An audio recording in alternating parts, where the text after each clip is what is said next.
আমাদের আশ্রয়দাতা ভারত না, পাকিস্তান না, আমেরিকা না, চায়না না, আমাদের আশ্রয়দাতা কে?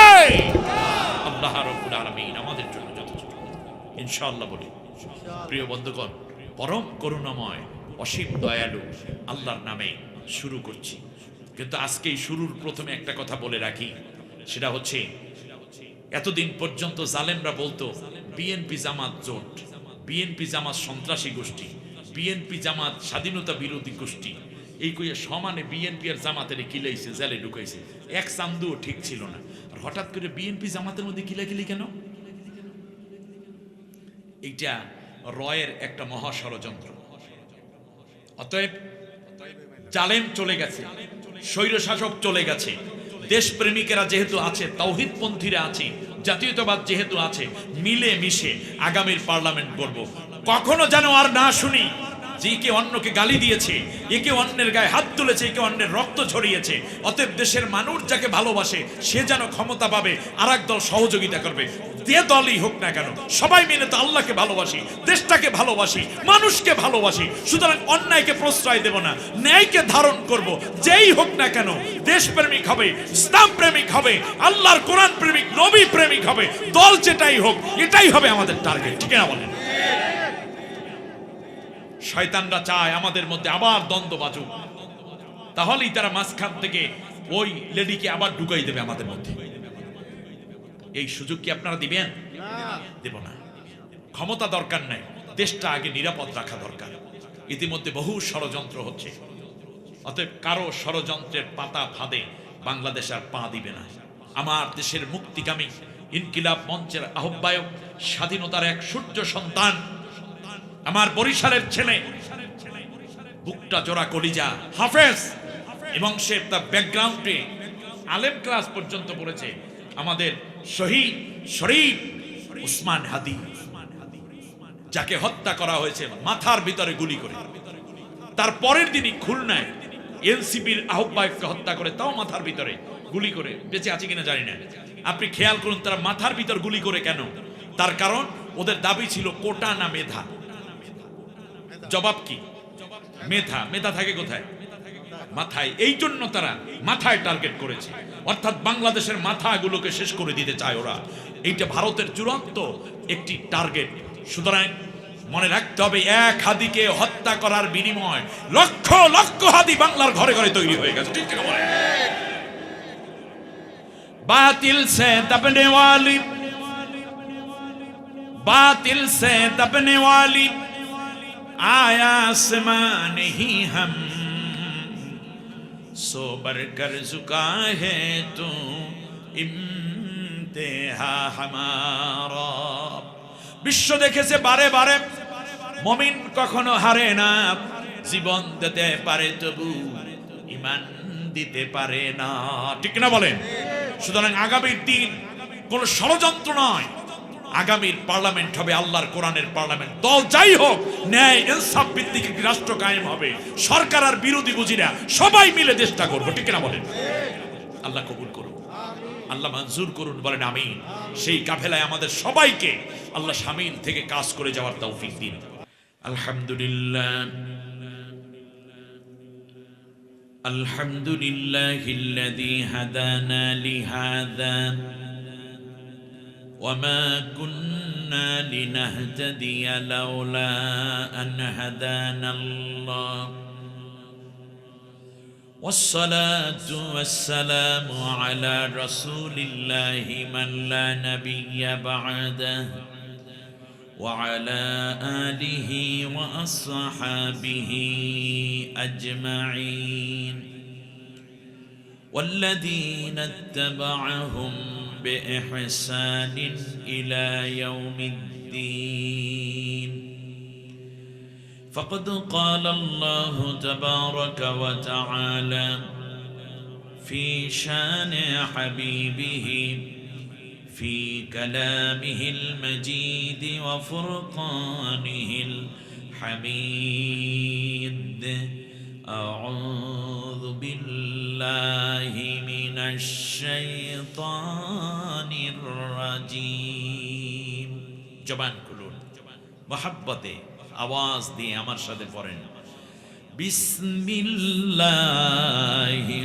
রহমানির রহিম। ইন্নাল্লাহা ওয়া মালাইকাতাহু ইউসাল্লুনা আলান নবী ইয়া আইয়ুহাল্লাযীনা আমানু صلوا عليه وسلموا تسليما اللهم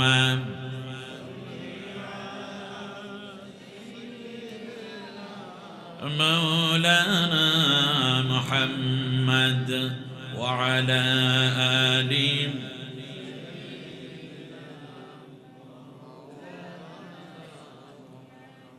আমরা একটু মহব্বতে নবীর দুরূদটা পড়ব। জবানটা খুলুন। নবীজি বলেছেন, মান সাল্লা আলাইয়া সালাতান ওয়াহিদাতান সাল্লাল্লাহু আলাইহি আশরা সালাওয়াত। আমার উপর কেউ যদি সন্তুষ্ট হয়ে মায়া করে একবার দুরূদ পড়ে, আল্লাহ তার উপর 10টা রহমত নাজিল করেন। সুবহানাল্লাহ। আজকে রহমতের বড় অভাব। আসুন না এই গজবে ভরা দুনিয়ায় কিছু রহমত টেনে নিয়ে আসি। রহমতের নবীর উপর দুরূদ পড়ে বলি আমিন। 10টা গুনাহ কেটে দেওয়া হবে আমলনামা থেকে। 10টা গুনার জায়গায় 10টা নেকি দিয়ে ভরপুর করা হবে। সুবহানাল্লাহ। সবচেয়ে বড় একটি হাদিস আমাকে বেশি দুরূদ পড়তে উৎসাহিত করেছে। আমলটা বলবো। নবীজি বলেছেন, কিয়ামতের ময়দানে আমার তো কোটি কোটি উম্মত হবে, তার মধ্যে একদল উম্মত কেউ কেউ আমার খুব কোলের কাছে চলে আসার সুযোগ পাবে একটা আমল করার কারণে। সুবহানাল্লাহ। আমি আপনাদের কাছে জানতে চাই, প্রিয় সিলেটবাসী, আপনারা কি কিয়ামতের দিন নবীর খুব কোলের কাছে গিয়ে বসতে চান? আহা, কি যে ভালো লাগবে রে। খুব কাছে থেকে নবীকে দেখতে যারা চান, খুব গোপন একটা আমল। নবীজি বলেছেন, ইন্না আওলান নাসি বি ইয়াউমাল কিয়ামাতি আকসারুহুম আলাইয়া সালাওয়াত। দুনিয়ায় যারা আমার উপর বেশি বেশি দুরূদ পড়ছে, ওই উম্মতকে আল্লাহ তাআলা বাছাই করে করে আমার খুব বেশি কাছে আসার ব্যবস্থা করে দিবেন। মনে থাকবে? উঠতে বসতে চলতে ফিরতে ঘুমাতে গিয়ে ঘুম থেকে উঠে সব সময় আপনি অটো চালান, নবীর দুরূদ পড়েন। মুহাম্মদুর রাসূলুল্লাহ সাল্লাল্লাহু আলাইহি ওয়াসাল্লাম, এটা একটা দুরূদ। আপনি চায়ের দোকানদার, চা বানাচ্ছেন, নবীর দুরূদ পড়ুন। আপনি গাড়ির ড্রাইভার, নবীর দুরূদ পড়তে পড়তে গাড়িটা চালান, গাড়িটা সেভ হয়ে যাবে। আপনি রান্না করছেন, মা বোন, নবীর দুরূদ পড়তে থাকেন। তরকারি কাটেন, নবীর দুরূদ পড়েন। রান্না করছেন, নবীর বাচ্চাকে দুধ খাওয়ান, নবীর দুরূদ। বাপের বাড়ি যাচ্ছেন, নবীর দুরূদ। ভাত ডিস্ট্রিবিউট করছেন, বিসমিল্লাহ বলে শুরু, নবীর দুরূদ। আপনি এই রাতে পিঠা বিক্রি করেন রাস্তার পাশে, নবীর দুরূদ পড়েন আর পিঠা বিক্রি করেন। ডিম সিদ্ধ করে বিক্রি করেন, নবীর দুরূদ পড়েন। আপনি সংসদে যাচ্ছেন, নবীর দুরূদ পড়ুন। এমপিতে দাঁড়াইছেন, নবীর দুরূদ পড়েন। আপনি লিডার, নবীর দুরূদ পড়েন। উঠতে বসতে ছাত্র ছাত্রী যারা আছেন, সুযোগ আছে, নবীর দুরূদ। সুবহানাল্লাহ পড়েন। হ্যাঁ, একবার নবীর দুরূদ পড়লে কিয়ামতের দিন আল্লাহর নবী বলেন, ওই উম্মত যখন দুরূদ পড়ে তখন তার চেহারাটা আমার সামনে, ফেরেশতারা মালাইকাতুস সারিয়া, ফেরেশতা আছে এক প্রকার যারা ভ্রমণ করেন তামাম দুনিয়ায়, যখনই বান্দা দুরূদ পড়ে ওই নবী সরাসরি দুরূদ এবং উম্মতের চেহারাটা নবীর সামনে দেখাই দেয়। দুরূদ লাইভ হয়। সুবহানাল্লাহ। কিয়ামতের ময়দানে নবী এই উম্মতকে দেখে দেখে সুপারিশ করবেন, কারণ 1000 বার দুরূদ পড়েছেন, নবী 1000 বার আপনাকে দেখেছে। সুবহানাল্লাহ বলেন। আমি জামালউদ্দিন বছরে একবার আসি, তাও তো দেখলে হুজুর আপনার কোথায় যেন দেখছি, একবার দেখছেন মাত্র। আর নবীর যখন দুরূদ পড়েন, আপনি ধনী গরিব, উঁচু নিচু, নারী পুরুষ, ছাত্র ছাত্রী, কলেজ স্কুল ইউনিভার্সিটি মাদ্রাসা, ওটা বড় কথা নয়। দুরূদ পড়ছেন মানে নবী আপনার চেহারাটা দেখছেন। আরেকবার দুরূদ পড়বেন, নবী আরেকবার দেখে, আরেকবার পড়েন, আরেকবার দেখে, 10 বার পড়েন 10 বার, 100 বার পড়েছেন দুরূদ, নবী 100 বার আপনাকে দেখেছে। কিয়ামতের দিন এই চেহারা দেখে দেখে নবী, তুই না আমার উম্মত, তোর জাহান্নামে নাই কারণ এদিকে আয়। ফেরেশতারা বলবে, আল্লাহ, ইয়া রাসূলুল্লাহ, ও তো গুনাহগার, বলে আমার সামনে একটু মাপ দাও না, দেখি কি হয়েছে। মিজানের পাল্লায় দেখবে নেকের পাল্লাটা হালকা হয়ে গেছে। আল্লাহ নবী বলবেন, আমার উম্মতটা জাহান্নামে যাবে, এতবার দেখলাম এটা কেমনে হয়? আল্লাহ নবী ন্যাকের পাল্লার মধ্যে বিসমিল্লাহ বলে হাতটা দিবেন, উম্মতের ন্যাকের পাল্লাটা ভারী হয়ে যাবে। কারণ ওই যে দেখছে বারবার, পুলিশে ধরে নেয় আপনার পরিচিত কোনো মানুষ, যদি আপনার পাওয়ার থাকে, এই পুলিশ দেখি তো লোকটাকে চেনা চেনা মনে, আসেন তো হুজুর দেখি তো ভাই আপনার বাড়ি কই জানো? আমার বাড়ি তো অমুক যায়। আরে কি কয়, এই ছেড়ে দাও ছেড়ে দাও, কারণ উনি হইল মন্ত্রী, পুলিশে বললে তো ছেড়ে দিতে বাধ্য, ঠিক না? তো কিয়ামতের ময়দানে বিশ্ব নবী সাল্লাল্লাহু আলাইহি ওয়াসাল্লামের পাওয়ার কম না বেশি? আল্লাহ রাব্বুল আলামিন তাকে ক্ষমতা দিবেন না সুপারিশ করার?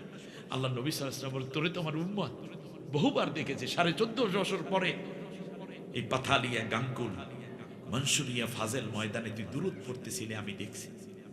তুই যখন রাস্তাঘাটে চলতেছিলি বহুবার দেখেছি, দেখেছি তোরে রিক্সা চালাইতেছ, দুরূদ পড়তেছ। কারণ না দেখলে তো সুপারিশ করা যায় না, না দেখলে কারো মুখস্থ সুপারিশ করলে হবে, দেখতে তো হবে। তো দেখবে কেমনে? ওই যে দুরূদ পড়লে নবী দেখেন। সুবহানাল্লাহ বলেন, সুবহানাল্লাহ, আল্লাহু আকবার। নবীকে একটু চেহারাটা দেখাবেন, কি রাস্তায় রাস্তায় হাঁটতেছেন আর দুরূদ পড়েন, এটা কি ভালো দেখায়? বলেন। নবী দেখতেছেন একদল উম্মত বসে, আর একদল উম্মত বিড়ি টানে, পান খায়, সিগারেট খায়, কুটকুটি চাবায়, বড়া পিঠে খায়, এটি ভালো? নবীকে একটু ভালো করে দেখান না, একটু সুন্দর করে আদবের সাথে বসেন, যেন একটু ভালো দেখায়, সেইভাবে একটু বসেন মহব্বতে। নবী যেন সুপারিশ করেন যে আমার উম্মত, তোর সাথে আমার পরিচয় ঘটছে দুরূদের মাধ্যমে। সুবহানাল্লাহ বলেন। কি কি একটা রিলেশন বিল্ড আপ হচ্ছে আমাদের মহাব্বতে। আর একবার এমন ভাবে আওয়াজ দিন যেন মদিনাতুল মুনাওয়ারায় আওয়াজটা পৌঁছে যায়। খেয়াল করেন, মদিনায় যাবে, যত দূর যায় বাকিটা আল্লাহ পৌঁছে দিবেন, ঠিক না? কণ্ঠ ছেড়ে দিয়ে আওয়াজ দিয়ে পড়ি, আল্লাহুম্মা সাল্লি আলা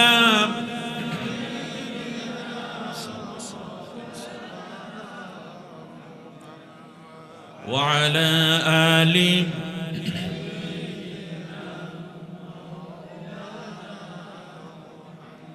এ দুনিয়া পড়ে রবে,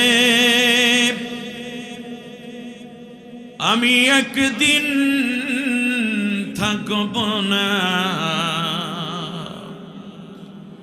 সবাই আমায় ভুলে যাবে নবী, আপনি আমায় ভুলবেন না। আল্লাহুম্মা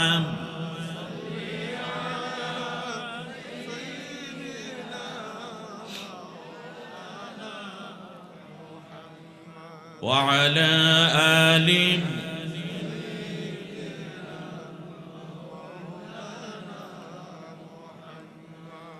আরবের বুকে মক্কার পরে আমিনার যেথায় ঘর, আল্লাহর রহমত কাউসার হয়ে জড়ছে সেথায় বারংবার, বালাগাল উলা কাশাফাত দুজা বিজামালিহি,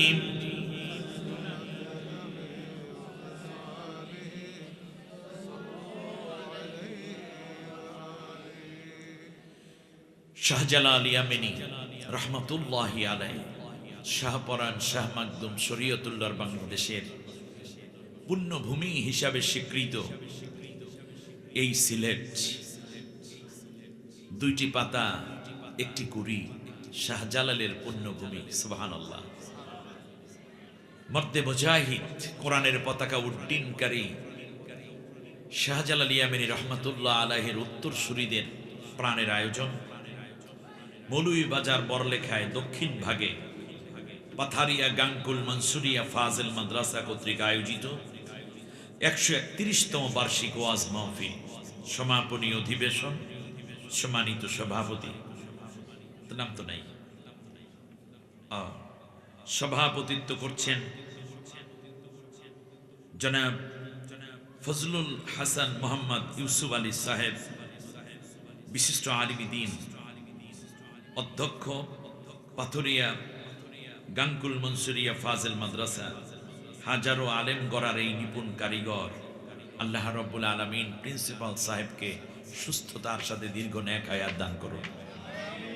আয়োজিত এই মাহফিলে সম্মানিত অতিথিবৃন্দ, আমার ডানে বামে যারা রয়েছেন মঞ্চে এবং সামনে, আয়োজিত এই মাহফিলে আমার মাথার তাজ সম্মানিত উলামায়ে কেরাম কথা বলেছেন হযরত মাওলানা মতিউর রহমান সাহেব, আলহাজ হযরত মুহাদ্দিস আব্দুস সালাম সাহেব জুড়ি, মাওলানা হাফিজুর রহমান সাহেব, হাফিজ মাহবুবুর রহমান সাহেব, মাওলানা খালিদ আহমদ, শফিকুল ইসলাম, শিব্বির আহমদ সহ অনেকে। আল্লাহ সকলের ন্যাক কথাগুলো হেদায়েতের জরিয়া বানিয়ে দিন। আয়োজিত এই ময়দানে এই প্রচণ্ড শীতকে উপেক্ষা করে অপেক্ষমান আমার প্রিয় সিলেটবাসী, যারা আরামের ঘুম এবং গরম কম্বলের মায়া ত্যাগ করে কোরআনের রহমত, কোরআনের সুধা পানে নিজেদেরকে অপেক্ষমান রেখেছেন, এখনো পর্দার আড়ালের সম্মানিতা মা বোন, অন্য ধর্মাবলম্বী ভাই বোনদেরকেও আন্তরিক মোবারকবাদ জানাবো। এজন্য আমরা যেই কোরআনের কথা এখানে বলতে এবং শুনতে এসেছি, এই কোরআন শোনার অধিকার আল্লাহ অমুসলিমদেরকেও দিয়েছেন। আল্লাহ রাব্বুল আলামিন বলছেন, وَإِنْ أَحَدٌ مِّنَ الْمُشْرِكِينَ اسْتَجَارَكَ فَأَجِرْهُ حَتَّى يَسْمَعَ كَلَامَ اللَّهِ ثُمَّ أَبْلِغْهُ مَأْمَنَهُ। হে রাসূল, আপনার কাছে যদি কোনো মুশরিক কারা, যারা আল্লাহ ছাড়া অন্য কারো পূজা করে, দেব দেবী, চন্দ্র সূর্য মূর্তি, জেতা হুজুর, মরা কবর যারা সেজদা দেয়, মুশরিক। নবী, এরকম কেউ যদি তোমার কাছে কোরআন শুনতে প্রার্থী হয়, তাহলে তুমি তাকে উপযুক্ত পরিবেশ দিয়ে কোরআন শুনাইয়া দেবা। সুবহানাল্লাহ। ফাআজিরহু হাত্তা ইয়াসমা'a কালাম আল্লাহ। কোরআন তো শুনলো, যাওয়ার সময় হয়তো অটো পাচ্ছে না, বাহন পাচ্ছে না, ঘোড়া নাই, উট নাই, এরকম তো হইতে পারে। নবী, তুমি আগে নিজের বাড়িতে যাবা না, বরং আগে ওই মুশরিকদের, অমুসলিমদেরকে নিরাপত্তার সাথে তাদের বাড়িতে পৌঁছাইয়া দিয়া তারপর তুমি তোমার বাড়িতে যাবে। কত বড় প্রায়োরিটি, কত বড় অধিকার কোরআন শোনার ক্ষেত্রে আল্লাহ অমুসলিমদেরকে দিয়েছেন। সুতরাং অমুসলিম ভাই বোন বাইরে যারা আছেন, চলে আসুন কোরআনের ময়দানে। আল্লাহ তাআলা হয়তো এই মাহফিলকে আমাদের নাজাতের জন্য ওসিলা করে দিবেন। আল্লাহ যেন সেটাই করেন বলি আমিন। জীবনে কোনোদিন আসতে পারবো, নতুন করে আবার এই মাহফিল হবে, কিন্তু আমরা থাকবো, আমি থাকবো, এই নিশ্চয়তা আমার নাই, আপনাদের আছে। সুতরাং জীবনের শেষ মাহফিল হতে পারে, এটা মন উজাড় করে আজকে আমি আপনাদের উদ্দেশ্যে যে জায়গা থেকে কথা বলতে চাই, দেখুন, এটা হচ্ছে রজব মাস। কি মাস? রজব মাস। রজব মাস যখন আসতো, আমাদের নবী একটা দোয়া পড়তেন। এই দোয়াটা আমরা সবাই জানি।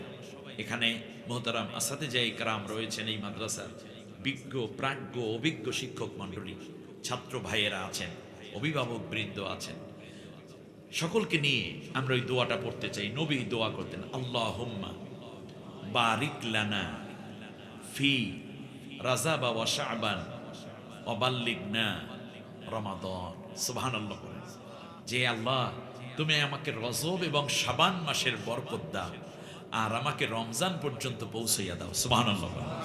তাহলে দুইটা মাস বরকত নবীজি বলেছেন। কোন কোন মাস বলেন? রজব এবং শাবানের মধ্যে কি আছে?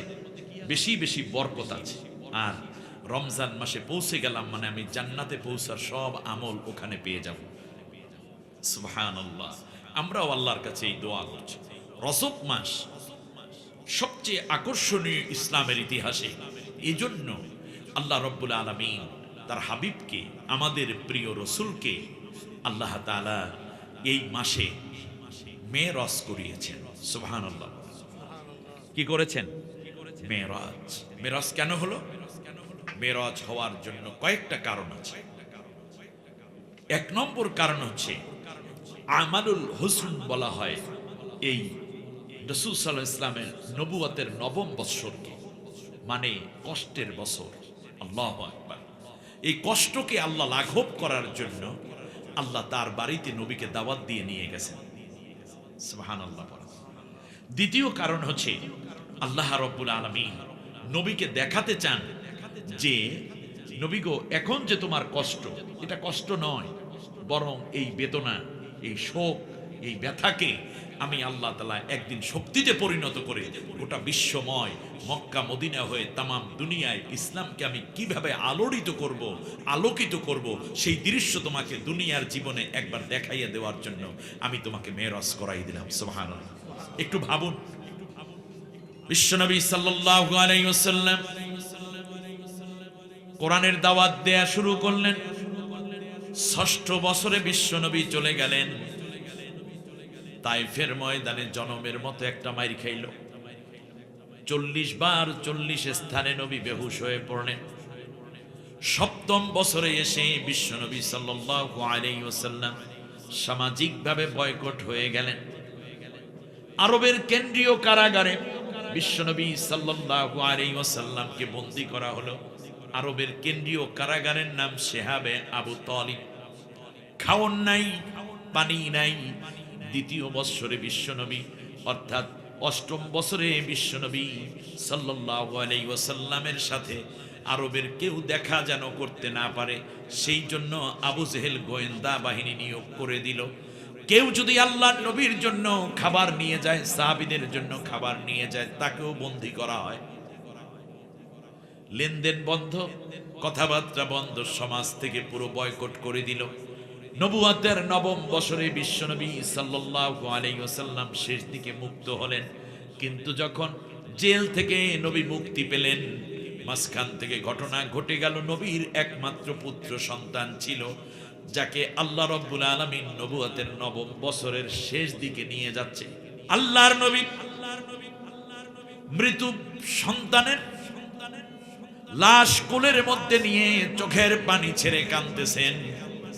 আল্লাহর রসুলের চোখের পানি বেয়ে বেয়ে দাড়ি ভিজে টপ টপ করে নবীর পবিত্র চোখের পানি মোবারক জোরে পড়তেছে সন্তানের মৃত্যু চেহারার উপরে।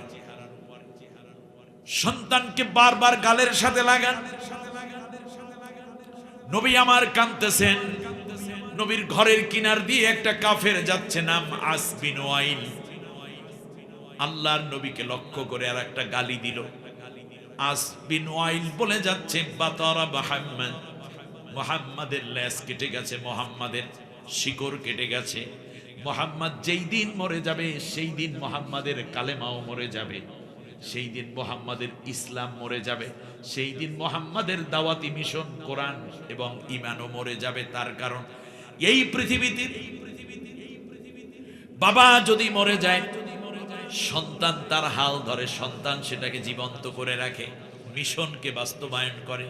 কিন্তু মুহাম্মাদের কোনো ছেলে সন্তান আর বাকি নেই। মুহাম্মদ যেই দিন মরে যাবে, তার 4টা কন্যা আছে, রুকাইয়া, জয়নব, উম্মে কুলসুম, ফাতেমা। এই 4 জনকে 4টা লোকে বিয়ে করে নিয়ে যাবে। মুহাম্মাদের ঘরে বাতি দেওয়ার মতো কোনো লোক থাকবে না। কাফের খুব খুশি, ভীষণ খুশি। আল্লাহ রাব্বুল আলামিন বুঝতে পারলেন নবীর সন্তান হারা বেদনায় নবী মুহ্যমান, কষ্ট পান। এর ফাঁকে এমন একটা গালি দিল, নবীর কলিজাটা যেন আরো খান খান হয়ে যায়। আল্লাহ নবী চুপ থাকলেন, কোনো জবাব দেন না। সন্তান দাফন করে আসলেন। দাফন করার 18 দিনের মাথায় আল্লাহর নবী সাল্লাল্লাহু আলাইহি ওয়াসাল্লামের প্রিয়তমা স্ত্রী হযরতে খাদিজাতুল কুবরা রাদিয়াল্লাহু তাআলা আনহা দুনিয়া থেকে বিদায়। শোকের পরে শোক। এর থেকে নিয়ে মাত্র 21 দিন আগে নবীজির চাচা আবু তালেব দুনিয়া থেকে বিদায়। পর পর 3 জন মানুষ হারানোর বেদনায় নবী ব্যথিত। আবু তালেব এমন ছিলেন নবীজি, কাফেরেরা বলেছে, আবু তালিব তুমি আমাদের বংশের লিডার, মক্কার নেতা, মুহাম্মদ যেই কাজগুলো করে এটা তো আমরা বরদাস্ত করতে পারি না, তুমি একটু চুপ থাকো, দেখবা মুহাম্মদকে মাটির সাথে মিশিয়ে দেব। আবু তালিব প্রচন্ড রাগে ক্ষোভে চেহারা লাল হয়ে গেল, বলল কি বলছো? মুহাম্মদ যেই কালেমার দাওয়াত দেয়, কোরআনের দাওয়াত দেয়, তার সাথে আমিও একমত না, কিন্তু আমার শরীরে হুঁশ থাকতে, দেহ রূহ থাকতে, আমার চোখ যতক্ষণ পর্যন্ত পলক দিবে ততক্ষণ পর্যন্ত আমার মুহাম্মাদের গায়ে কেউ হাত দেবা, এটা আমি বরদাস্ত করব না। আল্লাহু আকবার। এই চাচাটাও বিদায় হয়ে গেল। খাদিজা রাদিয়াল্লাহু তাআলা আনহা বিদায়। খাদিজা কেমন ছিলেন আপনি চিন্তাও করতে পারবেন না। সম্মানিতা মা বোন, এখানে আমি ছোট্ট একটু উদাহরণ দিয়ে তারপর সামনে আগাতে চাই। রাসূল আকরাম সাল্লাল্লাহু আলাইহি ওয়াসাল্লাম যখন বয়স 25, তখন খাদিজাকে বিয়ে করেন, তার বয়স 40। আপনারা জানেন 25 বছর আগে 23 বছরের সময় খাদিজা রাদিয়াল্লাহু তাআলা আনহার ব্যবসার দায়িত্বভার দিলেন খাদিজা নবীজিকে। সুবহানাল্লাহ। নবী তখন নবী হন নাই, প্রকাশিত হয় নাই এখনো তিনি যে নবী।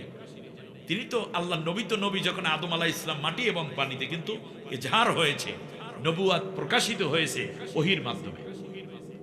খাদিজা রাদিয়াল্লাহু তাআলা আনহার ব্যবসা করলেন 2 বছর, মোটা বেতনে আল্লাহর নবীকে তিনি সম্মানিত করলেন, মুহাম্মদ সাল্লাল্লাহু আলাইহি ওয়াসাল্লামকে।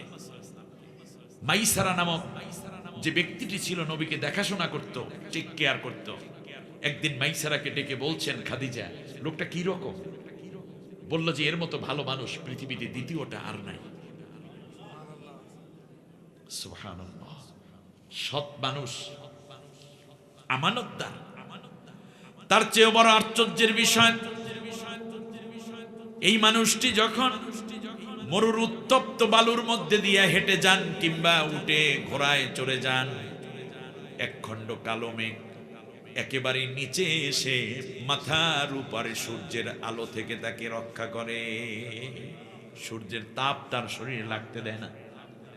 যখন তিনি কোনো গাছের নিচে বসেন, গাছের ডাল এবং পাতাগুলো নিচু হয়ে যায়, মনে হয় যেন তাকে বাতাস করবে, নিচু হয়ে তাকে শ্রদ্ধা সম্মান জানায়। একটা মিথ্যে কথা বলেন না, যা কিছু বলেন সব সত্য, আমানতের একটা পয়সা তিনি আত্মসাৎ করেন না। আর আমার দেশে সেই নবীর নামধারী উম্মতেরা একজনই ৬২,০০০ কোটি টাকা আত্মসাৎ করে দেশ থেকে বিদেশে পাঠাইছে। কিসের উম্মত তুমি? নবীর উম্মত হলে অন্যের একটি সম্পদ আমরা আত্মসাৎ করতে পারি না, ঠিক না? তার নাম দেশে আবার দরবেশ। মনে আছে আপনাদের? দরবেশ একজন পালাইছে না? পালানোর সময় তাকে পুলিশে ধরে ফেলছে। কি সুন্দর দাড়ি ছিল। কার? দরবেশ। এবার বাবাও কয়। যাওয়ার সময় সাদা চুলগুলারে কালা কলপ মাখাইছে, কি সুন্দর দাড়ি সবগুলারে কামাইছে। বুড়িগঙ্গা পার হচ্ছে, পুলিশে ধরিয়া ফেলাইছে। ধরার পরে তাকে রিমান্ডে এনেছে। রিমান্ডে নিয়ে জিজ্ঞেস করে, আচ্ছা যা করছেন করছেন, আপনি দাড়িগুলো কামাইলেন কে? দূর, তোমরা ইসলাম সম্বন্ধে কোনো জ্ঞান নাই তোমাদের। সে কি? বললো যে শোনো, দাড়ি রেখা সুন্নত আর জান বাঁচান ফরজ। আমি ফরজ রক্ষা করতে চাই, সুন্নত কামাইয়া লাইছে, অসুবিধা। কি বুঝলেন? শয়তান কারে করে? শয়তানে এদেরকে খেলাফত দিয়ে বাংলাদেশ থেকে শয়তান চলে গেছিল। ওর তো গোসাইতে আমি বড় শয়তান না, তোরা চালা। অথচ আমাদের নবীর সুন্নাত, আমরা যারা নবীর উম্মত হব, দাবি করব, আমরা কোন রাষ্ট্রের হোক, ব্যক্তির হোক, সমাজের হোক, মসজিদের হোক, মাদ্রাসার হোক, একটি পয়সা আমানতের খেয়ানত করব না, ঠিক না বলেন? সমৃদ্ধ বাংলাদেশ করার শপথ সকলকে নিতে হবে। কেউ আমানতের মাল নষ্ট করব না। আমার বাংলাদেশ ঘুরে দাঁড়াতে 5 বছরও লাগবে না ইনশাআল্লাহ। হযরতে রাসূল আকরাম সাল্লাল্লাহু আলাইহি ওয়াসাল্লামের কাছে খাদিজা প্রস্তাব করলেন যে আমি তার কাছে বিয়ে করতে চাই, তাকে আমি বিয়ে বসতে চাই। মাইসারা, তুমি গিয়ে তাকে প্রস্তাব দাও।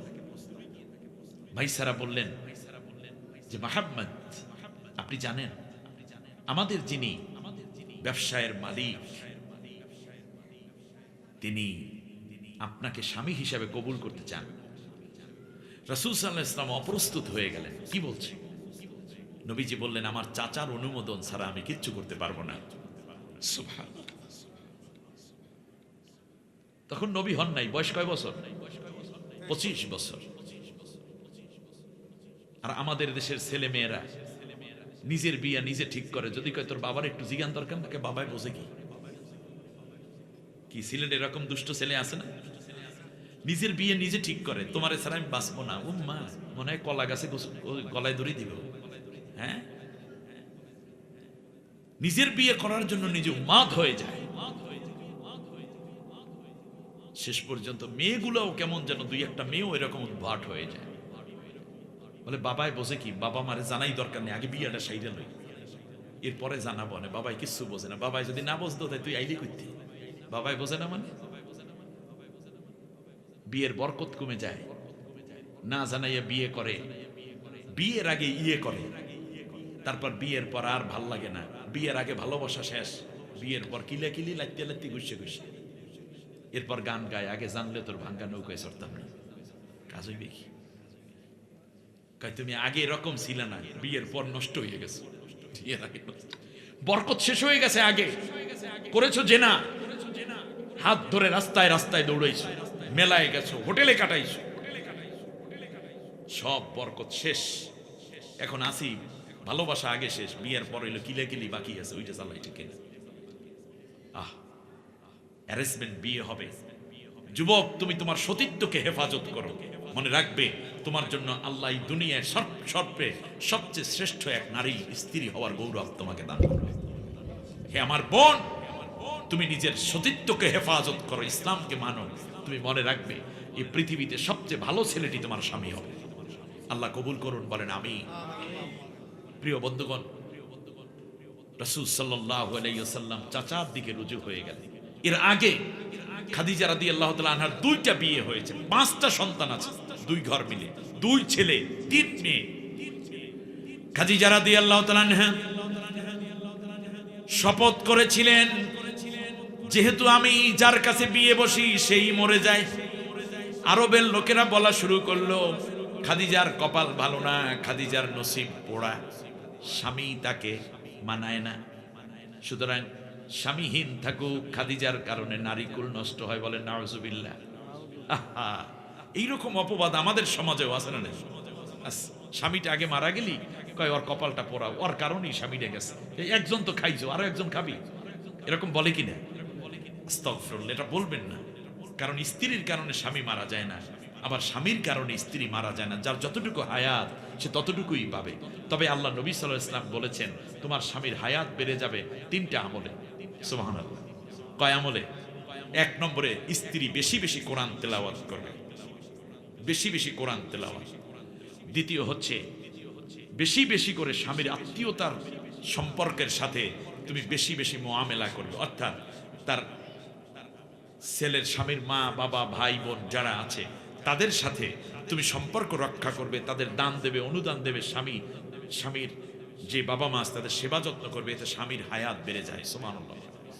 আর তৃতীয় হচ্ছে স্বামীর জন্য স্ত্রী যখন বেশি দোয়া করে, সুবহানাল্লাহ। আমরা জানি খালি দোয়া কবুল হয় অন্যের, কিন্তু স্ত্রীর দোয়া স্বামীর জন্য, স্বামীর জন্য স্ত্রীর দোয়া কবুল হয়ে যায়। আমরা যেন এই আমলগুলো করতে পারি, আল্লাহ কবুল করুন, বলেন আমিন। হযরতে খাদিজা রাদিয়াল্লাহু তাআলা আনহার বিয়ে করবেন না চিন্তা করেছেন, কিন্তু নবীজি সাল্লাল্লাহু আলাইহি ওয়াসাল্লামের ভিতরে খাদিজা যেই মাহাত্ম্য, ব্যক্তিত্ব, যেই মানবতাবোধ, পরোপকারিতা, সত্যবাদিতা খুঁজে পেয়েছেন, তিনি চিন্তা করলেন যে এই মানুষটার স্ত্রী হতে পারলে আমার জীবন ইহকাল পরকাল সৌভাগ্যে ভরে উঠবে। সুবহানাল্লাহ।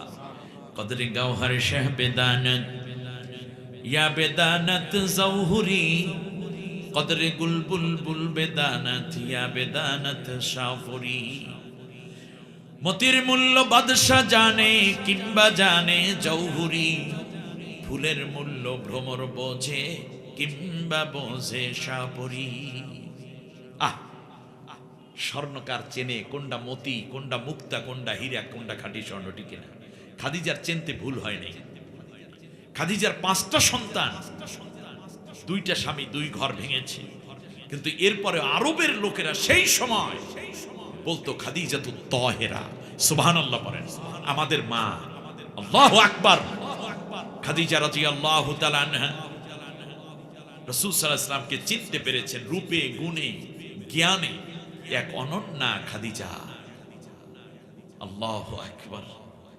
প্রিয় বন্ধুগণ, খাদিজা রাদিয়াল্লাহু তাআলা আনহার সাথে বিয়ের মজলিস বসেছে এভাবে। আপনাদের কষ্ট হচ্ছে মনে?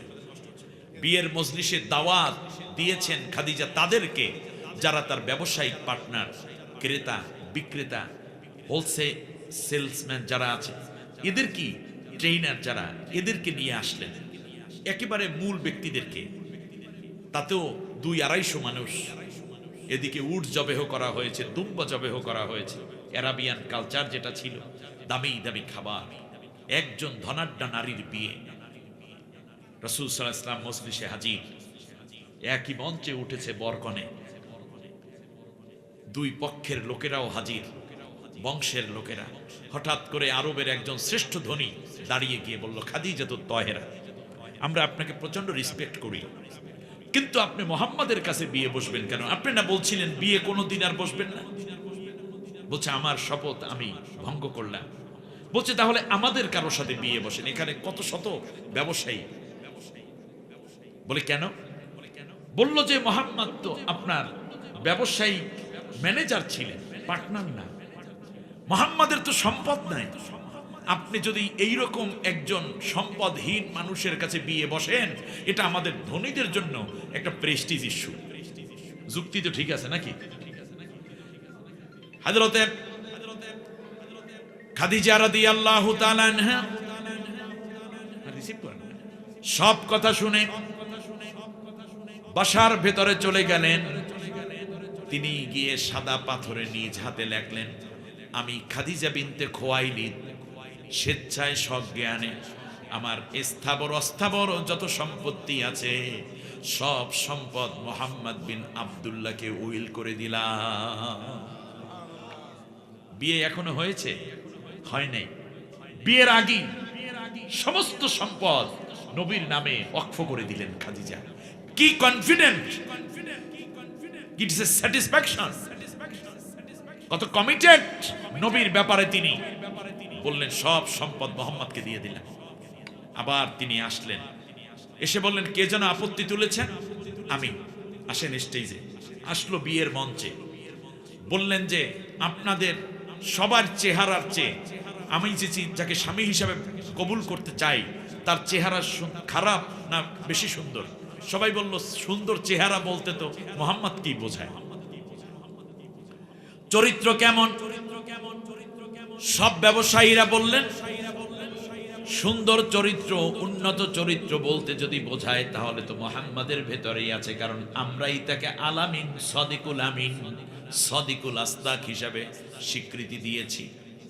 সমস্যাটা কি? তার বংশে কি কোনো ঝামেলা আছে? কয় না, আরবের সর্বশ্রেষ্ঠ বংশের মানুষ মোহাম্মদ। তাহলে অসুবিধা কোথায়? বলে, টাকা পয়সা নাই, মন্টুর অভাব। ঠিক কিনা বলেন? ছেলেটা খুব ভালো, একটু গরিব, চিন্তা করবেন না, মেয়েটা দিয়ে দেন। বাস্তাতান ফিল ইলমি ওয়াল জিসমি, ইলম যদি স্বাস্থ্য ভালো হয়, কবিয়্যুন আমিন যদি তার শরীর সুস্থ থাকে, আর যদি আমানতদার হয়, মেয়ে দিয়ে দেন, আল্লাহ ধনী করে দিবেন একদিন। ঠিক না? কিন্তু এই দুইটা সততা এবং যদি তার শক্তি কম থাকে, তাহলে ধনীর কাছে বিয়ে দিলেও কয়দিন পর আপনার মাইয়ের পিঠে শেষ করে দেবে। ন্যায় পরায়ণতা তার ভেতর থাকতে হবে। এরকম ছেলেরা গরিব হলেও বিয়ে দিয়ে দেবেন, এটা কোরআনের নির্দেশ। সুবহানাল্লাহ। হযরত শুআয়ব আলাইহিস সালাম যখন তার মেয়েকে বিয়ে দিতে যাবেন, তখন দুইটা জিনিস দেন, কবিয়্যুন আমিন, কি আছে? সুঠাম একটা স্বাস্থ্য আছে, আর কি আছে? আমানতদারিতে, চুরি করে না। আর আমরা যখন মেয়ে দেই, আমাদের অনেক ভাইরা আছেন দেখে পুলিশে চাকরি করে কিনা, আর এর আগে দেখতে মোটামুটি দল করে কিনা, রাজনৈতিক দল। বেটা কোনো চিন্তা নাই, অট সভাপতি, দিয়া দে মাইয়া, কয়দিন পর চুরি জামাটি করে দেখবি 5 তলা বিল্ডিং এর মালিক হয়ে গেছে। ঠিক কিনা? সাবধান, এটা করবেন না, নিজেকে এত ছোট বানাবেন না। হযরতে খাদিজা রাদিয়াল্লাহু তাআলা আনহা বললেন, এখন বলো, আমার সব সম্পদ মোহাম্মদকে দিলাম, মোহাম্মদ গরিব না ধনী? কয় ধনী। এখন বিয়ে পড়াই দাও। সুবহানাল্লাহ বলেন। বিয়ে হয়ে গেল, 5টা সন্তান হলো। আগের আছে 5 সন্তান, এখন হলো 5 সন্তান। মোট কত সন্তানের মা? কে? খাদিজা রাদিয়াল্লাহু আনহা। খাদিজা রাদিয়াল্লাহু তাআলা আনহা আল্লাহর নবীর 25 বছর ঘর করেছেন, 5টা সন্তান হয়েছে। নবীর ভরা যৌবন যখন 25 বছর, টকবগে এক যুবক। এই 25 বছরে আল্লাহর নবী একটি বিবাহ করেন নাই, কারণ খাদিজা তার জন্য যথেষ্ট ছিল। আমার দেশে যে নাস্তিকেরা নবীজির বহু বিবাহ একাধিক বিয়ে নিয়ে মন্তব্য করেন, তাদেরকে বলতে চাই, তাকাইয়া দেখো, 40 বছরের এক বুড়িকে নিয়ে নবী ঘর করেছেন, এক বয়স্কা নারীকে নিয়ে ঘর করলেন, 25 বছর কোনো বিয়ে করেননি। নবী বিয়ে করেছেন কেবল আল্লাহর ওহীকে ধারণ করার জন্য, তার জীবন চরিত্রকে যেন বেশি নারীরা পাইতে পারে, সেই জন্য আল্লাহর নবী বহু নারীকে বিয়ে করেছেন। আল্লাহর ইচ্ছা, আল্লাহর হুকুম, এটা নবীর জন্য মাখসুস, তোমাদের আমাদের জন্য নয়। ঠিক না বলে? তার কারণ নবীর যদি আরো স্ত্রী থাকতো তো আমরা আরো বেশি হাদিস পাইতাম নবীর, ঠিক না? এজন্য নবীকে ধারণ করবে উম্মাহ, এই জন্য নিকট জীবনটা দেখার জন্য অন্য সাহাবীরাও পারবে না, যেটা নারীরা পারবে, যেটা তার স্ত্রী পাবে। কথা বলেন না কেন? হ্যাঁ, স্ত্রী তো স্বামীর সবচেয়ে নিকট থেকে দেখে, এই জন্য আল্লাহ তাআলা তাকে বেশি বিয়ে করার অনুমোদন দিয়েছেন। সুবহানাল্লাহ। বিয়ের জন্য নয়, নবীর ইলম, নবীর আমলকে ধারণ করে অন্যের কাছে পৌঁছে দেওয়ার জন্য। কথা সহজ। রাসূল আকরাম সাল্লাল্লাহু আলাইহি ওয়াসাল্লাম, নবীর বয়স যখন 39 বছর, সুবহানাল্লাহ, একসাথে 15 বছর, এর মধ্যে 5টা বাচ্চা হলো। খাদিজা রাদিয়াল্লাহু তাআলা আনহা, এখান থেকে পয়েন্ট শুরু, কান খাড়া করে শোনা। খাদিজা রাদিয়াল্লাহু তাআলা আনহা দেখলেন যে মুহাম্মদকে বিয়ে করে আমি সুখী, পার্সোনাল লাইফ একেবারে পুরোপুরি পিসফুল, কিন্তু আমি তো শুধুমাত্র শান্তি পাওয়ার জন্য আমি মুহাম্মদকে স্বামী হিসাবে কবুল করি নাই। আমার একটা টার্গেট ছিল, কারণ তার কপালের মধ্যে ছিল নূর। তাওরাত ইনজিলের মধ্যে আল্লাহ রাব্বুল আলামিন আখিরি জামানার নবী, শ্রেষ্ঠ নবী, যিনি হাবিবুল্লাহ উপাধি পাবেন, তার চরিত্র, তার আখলাক, এই মানুষটার ভেতরে আমি দেখেছি। কিন্তু তিনি তো নবী হন না, আল্লাহর পয়গাম্বর হন না। তিনি স্বামী হলেন, পিতা হলেন, ব্যবসায়ী হলেন, সংসারী হলেন। যেই নিয়ত করে বিয়ে বসেছি সেইটা তো তিনি হচ্ছেন না। শুনতেছেন? টার্গেট কি? তাকে দিয়ে ঘর করানো না, টার্গেট হলো তাকে দিয়ে নবী একদিন, এই মুহাম্মদ একদিন নবী হবেন, সেই নবীর স্ত্রী আমি হব, আমি তার খেদমত করব, আখিরাতে বিনা হিসাবে স্ত্রী হিসাবে জান্নাত যাওয়ার সুযোগ তৈরি হবে। খাদিজার টার্গেট কি নবীকে দিয়ে ব্যবসা করানো না, একজন দ্বীনের খাদেমা হওয়া। সুবহানাল্লাহ। খাদিজা রাদিয়াল্লাহু তাআলা আনহার কাছে আল্লাহর নবী 39 বছর বয়সের সময় ডাক দিয়ে বলতেছেন, খাদিজা, প্রাণের খাদিজা, শোনো, কেন যেন এখন আর আমার ব্যবসা ভালো লাগে না, কেন যেন সংসার জীবনটা ভালো লাগে না। তুমি যদি মন খারাপ না করো, আমি আরো যদি খুলে কথা বলতে চাই, এই যে ফাতেমা, জয়নব, রুকাইয়া, উম্মে কুলসুম, এদেরকেও আমার ভালো লাগে না, জয়নবকে ভালো লাগে না, আমার খাদিজা, ব্যবসা বাণিজ্য সংসার ভালো লাগে না, সর্বোপরি এমনও অবস্থা তোমাকেও আমার আগের মতো আর ভালোবাসতে ভালো লাগে না। মনটা কেন যেন উদাস, মনটা কেন যেন কোথাও ছুটে যেতে চায়, একাকী মন চাই কোথাও গিয়ে পড়ে থাকি। এই দুনিয়ার জীবনটা আমার কাছে অত পরিচ্ছন্ন এবং আনন্দের এখন আর নাই। হযরতে খাদিজা বুঝতে পারলেন এটাই তো একটা সিম্পটম, এটাই তো একটা আলামত, যেই আবেগ নিয়ে আমি বিয়ে বসেছি তিনি নবী হবেন, মনে হয় সেই দিনটা কাছাকাছি এসে গেছে। খাদিজা রাদিয়াল্লাহু তাআলা আনহা আল্লাহর নবীর হাত ধরে কপালে চুমু খেয়ে বললেন, প্রাণের স্বামী, আপনার মন যেইটা চায় সেটা আপনি করবেন, আপনার যেখানে মন যেতে চায় সেখানে আপনি চলে যাবেন, তবে একটা দাবি, কাছে যান কিংবা দূরে যান, এই অভাগিনী খাদিজাকে একটু খবর দিবেন আপনি কোথায় আছেন। আমার কাছে আপনি কোনো দিন যদি ফিরে না আসেন, আমার কোনো দাবি নাই, কিন্তু আপনাকে ছাড়া তো আমি খাদিজা থাকতে পারবো না। আপনি যেখানে যাবেন আমাকে বলে দিবেন, সেই জায়গায় সেই স্থানে আমি খাদিজা হাজির হয়ে যাব। সুবহানাল্লাহ। বাড়ি থেকে 3.5 মাইল দূরে হেরা পাহাড়, আল্লাহর নবী ওখানে চলে যান, ধ্যানমগ্ন থাকেন সমাজ উন্নয়ন কিভাবে হবে। কন্যা সন্তানকে জীবন্ত কবর দেয় আবু জাহিল্লার, এটা কেমনে বন্ধ হবে? সুদ কেমনে বন্ধ হবে, ঘুষ কিভাবে বন্ধ হবে, ডাকাতি কিভাবে বন্ধ হবে, হিলফুল ফুজুলের মাধ্যমে তো এগুলো বন্ধ করা গেল না। কি এক কর্মসূচি পালন করতে পারি যার মাধ্যমে এই সুন্দর একটা মক্কা সাজাতে পারি, আল্লাহ নবী সেই টেনশন করছেন। অপরদিকে আল্লাহ রব্বুল আলামিনের ধ্যান নিয়ে তিনি হেরা পাহাড়ে মগ্ন আছেন। আল্লাহর নবী বলেন, একবারে প্রথম আমি 3 দিন থাকার পরে খাদিজার কাছে এসে বললাম, আমি হেরা পাহাড়ে থাকি, মাঝে মধ্যে আসবো মাঝে মধ্যে আসবো না। কথা শোনার সাথে সাথে খাদিজা মুস্কি হাসি দিয়ে বললেন, আপনার আসতে হবে না, যখন মন চাই তখন আসবেন, আমি কিন্তু প্রতিদিন আপনার কাছে যাব। হেরা পাহাড়ে খাদিজা নবীজি যেখানে গিয়ে বসতেন, আপনারা এখানে অনেকে হেরা পাহাড়ে ওঠার হয়তো সুযোগ হয়েছে যারা হজ উমরা করতে যান। খাদিজার বাড়ি থেকে 3.5 মাইল, আবার হেরা পাহাড়ের উচ্চতা 3,500 ফিট উঁচা। আল্লাহর নবী বলেন, আমি একটানা 2 দিন 4 দিন 3 দিন 5 দিন পর্যন্ত ধ্যানমগ্ন থাকতাম, আসতাম না। কিন্তু আমার খাদিজা আমাকে এক বেলা উপোস রাখতো না, বাসি খাবারও খাওয়াতো না। আমার খাদিজা প্রতি বেলার খাবার আমার কাছে পৌঁছে দিত। কাজের লোক দিয়েও পাঠাতেন না, নিজে নিয়ে যেতেন। সুবহানাল্লাহ পড়বেন না? সেই আইয়ামে জাহিলিয়াতে কি এক মহিয়সী নারী। আর আজকে আমার সমাজে স্বামীর খেদমত নাই, সে আধুনিক হয়ে গেছে। আহা, এটা কপাল পরা আধুনিকতা, এটা ইসলামে জায়গা নাই, ঠিক না বলে? নবীজি বলেছেন, আল্লাহ ব্যতীত অন্য কাউকে সেজদা করা হারাম, কিংবা কিছুকে সেজদা করা হারাম। যদি জায়েজ থাকতো আমি নারীদেরকে, স্ত্রীদেরকে বলতাম তারা যেন তাদের স্বামীকে সেজদা করে। ঘটনাক্রমে মনে পড়ে গেল ফাতেমা রাদিয়াল্লাহু তাআলা আনহাকে যেদিন আল্লাহর রাসূল আলীর হাতে তুলে দিচ্ছেন, ফাতেমাকে ডেকে আল্লাহর নবী আলাদা রুমের মধ্যে নিয়ে সান্ত্বনা দিচ্ছেন আর নসিহা করে বলছেন, ফাতেমা শোনো, এই খাদিজা রাদিয়াল্লাহু তাআলা আনহার কন্যা, মেয়ে ফাতেমা, জান্নাতের সর্দারিনী যিনি, তিনি বলতেছেন, নবীজি বলছেন, শোনো ফাতেমা, আজ থেকে তোমার স্বামী হলো আলী।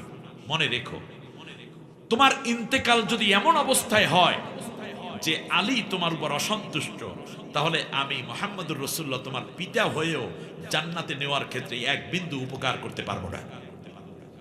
শুনতেছেন আপনারা? এই কথাগুলো আপনাদের মেয়েদেরকে জানিয়ে দিয়ে নেন, স্ত্রীদেরকে জানিয়ে দিয়ে। প্রিয় সিলেটবাসী, আজ ঘরগুলো কেন যেন আমাদের ভেঙে যাচ্ছে, তার কারণ ইসলামের চর্চা নাই। এই কথাগুলো শোনার মতো আগ্রহ আমরা হারিয়ে ফেলেছি। সম্মানিত বন্ধুগণ, খাদিজা রাদিয়াল্লাহু তাআলা আনহা চিন্তা করেন, 10টা বাচ্চা সামলানো, ব্যবসা সামলানো, কাজের লোকদের সামলানো, অর্থনৈতিক হিসাব লেনদেন, আমদানি রপ্তানি, কত মালামাল, উট দুম্বা বকরি ভেড়ার ব্যবসা, কাঁচামালের ব্যবসা এবং মুদি দোকান, কাপড় চোপড়ের ব্যবসা, 18 আইটেমের মাল ছিলেন ব্যবসায়িক ক্ষেত্রে খাদিজা রাদিয়াল্লাহু তাআলা আনহা যা ডিল করতেন। কি এক নারী, আপনি চিন্তা করতে পারেন? খাদিজা রাদিয়াল্লাহু তাআলা আনহা এই 10 সন্তানকে সামলানোর পরে মাঝে মাঝে চিন্তা হয় যে ভোর রাতে উঠে নবীজির জন্য রুটি তৈরি করতেন, খেজুর এটা পিষতেন, দুধের সাথে মিক্স করে খামি, এই যে হালুয়া তৈরি করতেন, আরো অনেক উপাদান মিক্স করে। এরপরে একটু উটের গোশত, দুম্বার গোশত রান্না করতেন। 55 বছর বয়সে এক বৃদ্ধা নারী আঁচলের নিচে করে পাহাড়ের পাশ দিয়ে কিনার ঘেঁষে ঘেঁষে 3.5 মাইল দূরে চলে যেতেন। হেরা পাহাড়ে ওঠা বড় মুশকিল, যারা গেছেন অনেক কষ্ট উঠতে। এখন তো মাঝে মাঝে পাথর কেটে পাহাড়ের যেখানে কষ্ট বেশি সেখানে সিঁড়ি করে দিয়েছে, কিন্তু এরপরেও একজন নারী 10 সন্তানের জননী উপরে উঠে যেতেন। নবীর জন্য একত্রে গিয়ে নাস্তা করতেন, খাদিজা একা খেতেন না। সুবহানাল্লাহ বলেন। আমি যখন হেরা পাহাড়ে উঠলাম, যেই জায়গায় ওহী নাজিল হলো, ইকরা বিসমি রাব্বিকাল্লাযী খলাক, ওই জায়গায় দাঁড়ানো যায় না, দাঁড়াতে গেলে মাথাটা একটু নিচু করে রাখতে হয়। 2 জন মানুষ পাশাপাশি দাঁড়াতে পারে। আমি যখন সিজদার মধ্যে মাথা লুটাইয়া দিলাম, সর্বপ্রথমে আল্লাহর তাসবিহ পড়ার পরপরই মনে হয়েছে মা খাদিজার কথা। কেমনে এখানে উঠতেন, কত রিস্ক ছিল। কবি বলেন, দুনিয়ার মানুষ তোমরা মনে করেছো খাদিজা বুঝি এই পাহাড় বেয়ে বেয়ে ৩৫০০ ফিট উঁচু পাহাড়ে উঠত। আসল বিষয় এটা নয়, বরং খাদিজা যখন খাবার নিয়ে পানি নিয়ে বিশ্বনবীর জন্য পাহাড়ের কিনারে এসে দাঁড়াতেন, ৩৫০০ ফিট উঁচু পাহাড় খাদিজার সম্মানে সমভূমি হয়ে যেত। আল্লাহু আকবার। অন্য কবি বলেন, না রে মানুষ, পাহাড় তো পাহাড়ের মতোই উঁচু থাকতো, কিন্তু খাদিজা রাদিয়াল্লাহু তাআলা আনহা যেদিন আল্লাহর নবীর জন্য যখন খাবার নিয়ে আসতেন, খাদিজা রাদিয়াল্লাহু তাআলা আনহা এক দৌড়ে পাহাড়ের উপরে উঠতেন। কারণ আল্লাহর নবীকে খাদিজা যত ভালোবাসতেন, সে পাহাড়ের উচ্চতা ছিল আসমানের চাইতেও উঁচু। আল্লাহু আকবার। পাহাড় তো ৩৫০০ ফিট উঁচু, কিন্তু খাদিজা নবীকে ভালোবাসতেন আসমান সমান, তার চেয়ে উঁচু। অতএব ভালোবাসার মাপের কাছে পাহাড়টা খুব ছোট মনে হতো। এই জন্য খাদিজা এক দৌড়ে চলে যেতেন মনের মানুষের কাছে, প্রিয় মানুষের কাছে। সুবহানাল্লাহ বলেন। নবী সাল্লাল্লাহু আলাইহি ওয়াসাল্লাম দিনের দাওয়াত দিয়ে ঘরে ফিরতেন। গভীর রাত, আরব দেশে শীতের দিনে প্রচুর শীত হয়, আবার গরমের দিনেও রাত্রিবেলায় প্রচুর শীত পড়ে, কুয়াশা পড়ে। আল্লাহর নবী এসে একবার নক করতেন দরজার মধ্যে, খাদিজা দরজাটা খুলে দিতেন। নবী একদিন জিজ্ঞেস করলেন, খাদিজা আমি এসে একটা মাত্র নক করি, গভীর রাত, আরবের সব ঘুমিয়ে পড়েছে, সমস্ত তাঁবুর আলোগুলো বন্ধ হয়ে গেছে, পশুগুলো যার যার ঘরের মধ্যেও ঘুমিয়ে পড়েছে, মানুষগুলো ঘুমায়, অথচ প্রতি রাতে তোমার কাছে এসে আমি দরজায় নক করি, দরজা খুলে দাও, তুমি কি ঘুমাও না? হযরতে খাদিজা আল্লাহর নবীর হাতটা ধরে পাশে বসালেন, মুস্কি হাসি দিয়ে বলল, ইয়া রাসূলুল্লাহ, প্রাণের স্বামী, স্বামী যার ঘরের বাইরে থাকে, স্ত্রী কেমনে আরামের বিছানায় ঘুমাইতে পারে? আমি আজ থেকে ১৪৫০ বছর আগে, যখন নারীদের কোনো মূল্যায়ন ছিল না, সমাজ জীবনে জেনা, ব্যভিচার, বিবাহ বলতে কি ব্যাপার ছিল, মাদক এবং অন্যায় দিয়ে ঘেরা একটি সমাজ ব্যবস্থায় খাদিজার মতো একজন মহিয়সী নারীর কথা বলছি, যা আজও পাওয়া মুশকিল। ঠিক কিনা বলেন? খাদিজা বলেন, বাচ্চাদেরকে খাওয়াইয়া ঘুম পাড়িয়ে দেই, এরপর আমার যখন ঘুম আসে আমি দরজার পাশে দাঁড়াইয়া যাই, পিঠ লাগাইয়া দাঁড়াইয়া থাকি, আর মনে মনে ভাবি আমি যদি ঘুমাইয়া পড়ি, আপনি এসে যদি আমাকে ডাক দেন, প্রথম ডাকি যদি দরজা খুলে দিতে না পারি, কিয়ামতের ময়দানে আল্লাহ যদি জিজ্ঞেস করেন, খাদিজা গো, আমার নবীকে ঘরের বাইরে রেখে তুমি কেমনে আরামের বিছনায় ঘুমাইলা? একটা ডাকের বদলে দুইটা ডাক কেন দিতে হলো? আল্লাহর কাছে কি জবাব দেব? একদিকে আপনার মায়া, অপরদিকে আল্লাহর ভয় নিয়ে আমি দরজার সাথে পিঠ লাগাইয়া দাঁড়াইয়া থাকি। আমি খাদিজা আপনি না আসা পর্যন্ত বিছনায় পিঠ লাগাই না। নবীজি বলেছেন যে আমার খাদিজার ঋণ আমি শোধ করতে পারলাম না। এই খাদিজা ইন্তেকাল হয়ে যাচ্ছে। খাদিজা ইন্তেকালের আগে সিরাত ইবনে ইসহাক পড়ে দেখেন ৪৭ নম্বর পৃষ্ঠা, দ্বিতীয় প্যারায় ঘটনাটা আছে। খাদিজার এত সম্পদ, অথচ ইন্তেকালের আগে খাদিজার ঘরে প্রতিদিন চুলায় আগুন জ্বলতো না, খাদ্যের অভাব, দারিদ্রতা এসে গেছে। আল্লাহু আকবার। অথচ খাদিজা রাদিয়াল্লাহু তাআলা আনহা আল্লাহর নবীকে এতটুকু অভিযুক্ত করেন নাই, একবারও বলেন নাই যে রাসূল আপনার সাথে বিয়ে হয়ে আমি গরিব হয়ে গেছি। কারণ খাদিজা জানতেন ইসলামের পথে চলতে গেলে সম্পদ আল্লাহকে দিতে হয়, মানুষের সেবায় বিলিয়ে দিতে হয়, গরিব হলেও অভিযোগ করার কোনো সুযোগ নাই। সুবহানাল্লাহ। প্রিয় বন্ধুগণ, হযরতে খাদিজাতুল কুবরা রাদিয়াল্লাহু তাআলা আনহা ইন্তেকাল হয়ে যাবেন নবুয়তের ১০ম বছর, ৯ম বছরের একেবারে শেষ, ১০ম শুরু। আল্লাহু আকবার। এমন সময় বিশ্বনবী সাল্লাল্লাহু আলাইহি ওয়াসাল্লাম ঘরে আসলেন এশা নামাজ পড়ে। খাদিজা নবীকে একটু হাত দিয়ে ইশারা করেন, নবী এমনিতেই খাদিজার পাশে যান, এবার একটু ডাকলেন, হাতের মধ্যে হাত রেখে খাদিজা চোখের পানি ছেড়ে দিলেন। প্রাণের স্বামী নবুয়াত পাওয়ার আগে 15 বছর, আর এই নবুয়াত পাওয়ার পরে 10 বছর। এই 25 বছর পর্যন্ত, এই 25 বছর পর্যন্ত আপনার ঘর করেছি, সংসার করেছি। সংসার জীবনে আপনার কোনো খেদমত আমি করতে পারিনি। আমার কোনো আচরণে যদি আপনি কষ্ট পান, দয়া করে আমাকে মাফ করে দিবেন। প্রাণের স্বামী আমি মরে যাচ্ছি, আমার নাকের মধ্যে আমি এখন জান্নাতের সুঘ্রাণ পেতেছি, তবে আমার 3টা ওসিয়ত। 1 নম্বর ওসিয়ত হলো, আমার যতক্ষণ পর্যন্ত প্রাণ পাখি আমার শরীর থেকে, দেহ থেকে বের হয়ে না যায়, ততক্ষণ পর্যন্ত আপনি দয়া করে আমার হাতটা ছাড়বেন না। আল্লাহু আকবার! কি এক নিবেদন, আবেদন! আমি যতক্ষণ চক্ষু বন্ধ না করব, প্রাণ পাখি যতক্ষণ পর্যন্ত আমার দেহ ছেড়ে না যায়, ততক্ষণ পর্যন্ত আপনি আমার চোখের থেকে আপনার চেহারাটা আড়াল করবেন না। আপনার চেহারা দেখতে দেখতে যদি মরে যাই, তাহলে আমার মৃত্যুর কোনো যন্ত্রণা অনুভূত হবে না। 3য় দাবি হলো, আপনি আমাকে কবরের মধ্যে রাখবেন, আপনি ধরে কবরের মধ্যে আমার লাশটা রাখবেন।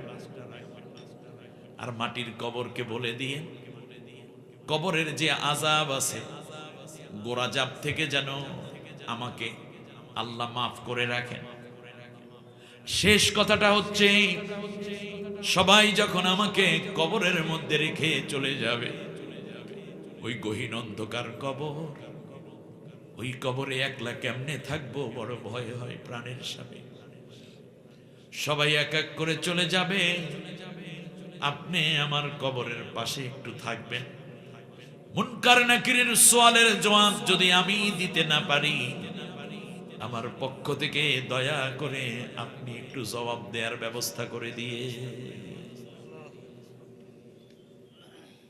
খাদিজাকে লক্ষ্য করে নবী বললেন, খাদিজা তুমি চলে যাবে এই কথা আমাকে বলছে, এটা খুবই বেদনার, বিরহের, কষ্টের।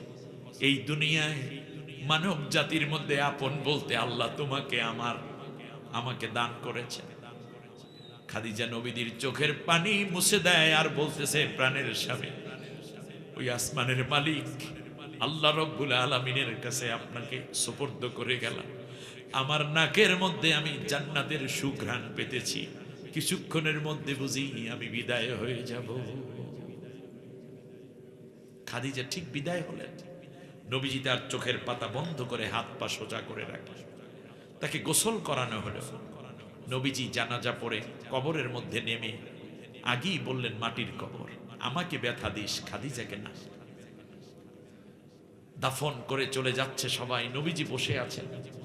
অনেকক্ষণ পরে জিবরিল আমিন এসে বলল, ইয়া রাসূলুল্লাহ, আল্লাহ আপনাকে সালাম জানিয়েছেন, এখানে বসে আছেন কেন? নবীজি বললেন, আমার খাদিজার সওয়ালের জবাব। বলল যে, খাদিজার মতো নারীর সওয়ালের জবাব কিয়ামত পর্যন্ত যেই নারী স্বামীর সন্তুষ্টি নিয়ে মরতে পারবে, তার সওয়ালের জবাব আল্লাহর পক্ষ থেকে হতে থাকবে। শুধু খাদিজাই না, এই খাদিজার ইন্তেকাল কাফেরেরা বলা শুরু করলো, দেখছো দেখছো মুহাম্মদ, আমরা তোমাকে মারি, গালি দিই, জেলে ঢুকাই, সন্তান যদি মরে আমাদের মরার কথা, আমাদের চাচা মরার কথা, বাবা মরার কথা, তোমার স্ত্রী মরে, বউ তো আমাদের স্ত্রী মরার কথা, কারণ আমরা তোমার বিরোধিতা করি। আসলে বিশ্বাস করো মুহাম্মদ, তুমি যে এক আল্লাহর ইবাদত করো, আল্লাহর ইবাদতকে, আল্লাহকে তো আমরাও চিনি, কিন্তু এই মূর্তি পূজা না করার কারণে ওই আল্লাহও তোমার উপর বেজার হয়ে গেছে। এক এক করে সব শেষ হইয়া যাইতে আছে। তওবা কইরা তাড়াতাড়ি লাত, মানত, উজ্জা, ইয়াজদান, আহারমান, হাবল দেবতা, এদের পূজা শুরু করো, দেখবা তোমার আর কোনো কষ্ট হবে না। নবীজি সাল্লাল্লাহু আলাইহি ওয়াসাল্লাম আরো কষ্টের উপরে কষ্ট পেলেন। হযরতে রাসূল সাল্লাল্লাহু আলাইহি ওয়াসাল্লাম এই কষ্ট নিয়ে যখন অপেক্ষমান, এমন সময় আল্লাহ রব্বুল আলামিন নবীর জন্য তার বাড়িতে যাওয়ার অ্যারেঞ্জমেন্ট করলেন। সুবহানাল্লাহ। কার বাড়িতে? আল্লাহর বাড়িতে আল্লাহ দাওয়াত দিলেন, সুবহানাল্লাহ বলেন। এইটার নামই মেরাজ। এটার নাম কি? মেরাজ। দুনিয়ায় খুব ভালো করে বুঝুন, একটি মাদ্রাসার ময়দানে আমরা মাহফিল শুনছি, অনেক উলামা রয়েছেন এখানে, খেয়াল করুন, দুনিয়ার এই পরিবেশে আল্লাহকে দেখা যায় না। বলেন আল্লাহকে দেখা যায় না। যেমন মুসা আলাইহিস সালাম আল্লাহর সাথে কথা বলেন, আবেগে একবার মুসা পয়গম্বর বললেন, রব্বি আরিনি, ও আল্লাহ তুমি আমাকে দেখা দাও। সুবহানাল্লাহ। মনে করেন এই বাটন ফোনে কথা হয়, কোন প্রিয় মানুষ হঠাৎ করে বলল যে শুধু কথা শুনি এত সুন্দর, তোমাকে না জানো কত সুন্দর দেখায়, একটু ভিডিও কল দাও। বলে না, অডিও কল যায়, শুধু ভিডিও কল নাই। মুসা আলাইহিস সালাম বেকরার হয়ে বললেন, রব্বি আরিনি, আল্লাহ তুমি আমাকে দেখা দাও। আল্লাহ ডাক দিয়ে বলেন, লান তারানি ইয়া মুসা, মুসা তুমি তো আমাকে দেখতে পাবে না। এই দেখতে পাবে না, এই যোগ্যতা কি আল্লাহর কম নাকি মুসার কম? মুসা আলাইহিস সালামের কমতি। তার কারণ আল্লাহকে দেখতে হলে যে যোগ্যতা লাগে দুনিয়ার জীবনে কেউ তা হাসিল করতে পারে না। কিন্তু পরকালে আমরা সবাই আল্লাহকে দেখতে পাবো যদি আমরা দুইটা আমল করি। সুবহানাল্লাহ বলেন। আল্লাহ রাব্বুল আলামিন বলেন, ফামান কানা ইয়ারজু লিকা রাব্বিহি ফালিয়ামাল আমালান সালিহান ওয়া লা ইউশরিক বিইবাদাতি রাব্বিহি আহাদা। কারো আদা আল্লাহ রাব্বুল আলামিন বলেন, যারা আমি আল্লাহকে দেখতে চাও, আল্লাহ আমার সাথে দেখা করতে চাও, সে ভালো ভালো নেক কাজ করতে থাকো বেশি বেশি করে। আর আমি আল্লাহর সাথে ইবাদতে কাউকে শরীক করতে পারবা না। আল্লাহ নবী বলেন, ইন্নাকুম সাতারাউনা রাব্বাকুম, অচিরেই তোমরা তোমাদের আল্লাহকে দেখতে পাবা, যেমন পূর্ণিমার চাঁদ তোমরা আসমানে দেখতে পাও। সুবহানাল্লাহ। আল্লাহর দিদার যখন হয়ে যাবে, বান্দা আল্লাহর দিকে তাকিয়ে থাকবে অপলক। এমন সময় আল্লাহ রাব্বুল আলামিন বলবেন, ও আমার বান্দারা এবার জান্নাতে যাও। আল্লাহর বান্দা বলবে, আল্লাহ জান্নাত চাই না, তোমাকে দেখে দেখে বাকি সমস্ত অনন্ত জীবনটা কাটাই দিতে চাই। আল্লাহ রাব্বুল আলামিন বলবেন, জান্নাতেও তোমরা আমার দেখা পাবা। সুবহানাল্লাহ। বান্দা জান্নাতের দিকে রওনা করবে, আল্লাহ রাব্বুল আলামিন বলবেন, জান্নাতের দিকে তোমার হেঁটে যাওয়ার দরকার নাই। ওয়া উজলিফাতিল জান্নাতু লিল মুত্তাকিনা গায়রা বাঈদ। আমি আল্লাহ রাব্বুল আলামিন আমার নেককার বান্দার জন্য, মুত্তাকি বান্দার জন্য জান্নাতকে তার পায়ের কাছে পৌঁছাইয়া দেব। সুবহানাল্লাহ। প্রিয় বন্ধুগণ, হযরতে আল্লাহ রাব্বুল আলামিন আমাদের হযরত রাসূল সাল্লাল্লাহু আলাইহি ওয়াসাল্লামকে চাচ্ছেন দেখা দিতে। মুসা আলাইহিস সালাম দেখতে চান, কিন্তু দেখা সম্ভব না। আল্লাহ বললেন, ঠিক আছে। ৭০,০০০ নূরের পর্দা থেকে একটা পর্দা সামনে আল্লাহ তাআলা এগিয়ে আসলেন, সেই নূরের তাজল্লিতে পাহাড় পুরে সুরমায় পরিণত হয়ে গেল। সুবহানাল্লাহ। এবার আল্লাহ রাব্বুল আলামিন বললেন যে, নবী তোমাকে আমি দেখা দিতে চাই। অপরদিকে ওই যে বেদনা বিদুর দুনিয়া, ওখান থেকে আমি তোমাকে একটু আড়াল করতে চাই। ইংলিশে একটা কথা আছে, out of side out of mind. চোখের আড়াল হলে মনের আড়াল হয়ে যায়। এই জন্য বেদনার জায়গা থেকে আল্লাহ তাকে একটু বেদনাবিহীন জায়গায় নিতে চাইলেন। ১-২ বছর না, টানা ২৭ বছর আল্লাহর বাড়িতে আল্লাহ নবীকে মেহমান বানাই রাখলেন। দুনিয়ার জীবনে নবীজির বয়স ৬৩, ওখানে আছে ২৭, মোট মিলে ৯০ বছর আল্লাহ নবীর হায়াত। সুবহানাল্লাহ। কেন মেরাজ করালেন? লিনুরিয়াহু মিন আয়াতিনা, যাতে আমি আল্লাহ তাকে নিদর্শন দেখাতে পারি। সুবহানাল্লাহ। বলেন তো দেখি কি? লিনুরিয়াহু ইয়ারা, ইয়ারা, যেন সে দেখতে পারে। ওখানে বলছে রব্বি আরিনি, আল্লাহ তুমি আমাকে দেখা দাও। আর আল্লাহ বললেন দেখতে পাবা না। আর আল্লাহ বললেন আমার নবীকে আমি নিয়ে আসছি দেখানোর জন্য। পার্থক্যটা বুঝতেছেন আপনারা? এখানে দেখতে চায়, মুসা আলাইহিস সালাম দেখতে চান, আল্লাহ বললেন দেখতে পাবা না। আর এখানে আল্লাহ বললেন আমি আল্লাহ দেখা দিতে চাই, এই জন্য আমার নবীকে দেখার জায়গায় নিয়ে আসছি। মুসা আলাইহিস সালাম যখন ফিরাউনের দরবারে যাবে, তখন আল্লাহর কাছে বললেন রব্বি ইশরাহ লি সদরি, আল্লাহ তুমি আমার বুকের মধ্যে সাহস দাও, ইশরা সদর করে দাও। আর আল্লাহ রব্বুল আলামিন আমার আপনার নবীকে বলছেন আলাম নাশরাহ লাকা সদরাক। মুসা চাইয়ানেছে, আমি তো চাওয়ার আগেই আমি তোমাকে বক্ষ কি আমি আল্লাহ তাআলা তোমার জন্য সাহস দিয়ে ভরপুর করে দেই নেই। মুসা আলাইহিস সালাম বলেন রব্বি জিদনি ইলমা, আল্লাহ তুমি আমার জ্ঞান বাড়াই দাও সূরা তোহার মধ্যে। আর আল্লাহ রাব্বুল আলামিন বললেন নবী তোমার এই চাওয়ার দরকার নাই, ওয়ায়ুআল্লিমুহুল কিতাব ওয়াল হিকমা, তোমাকে আমি আল্লাহ ইলম বাড়ানো বরং तमाम পৃথিবীর সমস্ত মানুষকে ইলম দেওয়ার জন্য যত ইলম দরকার সব দিয়ে আমি তোমাকে ধন্য করে দিয়েছি।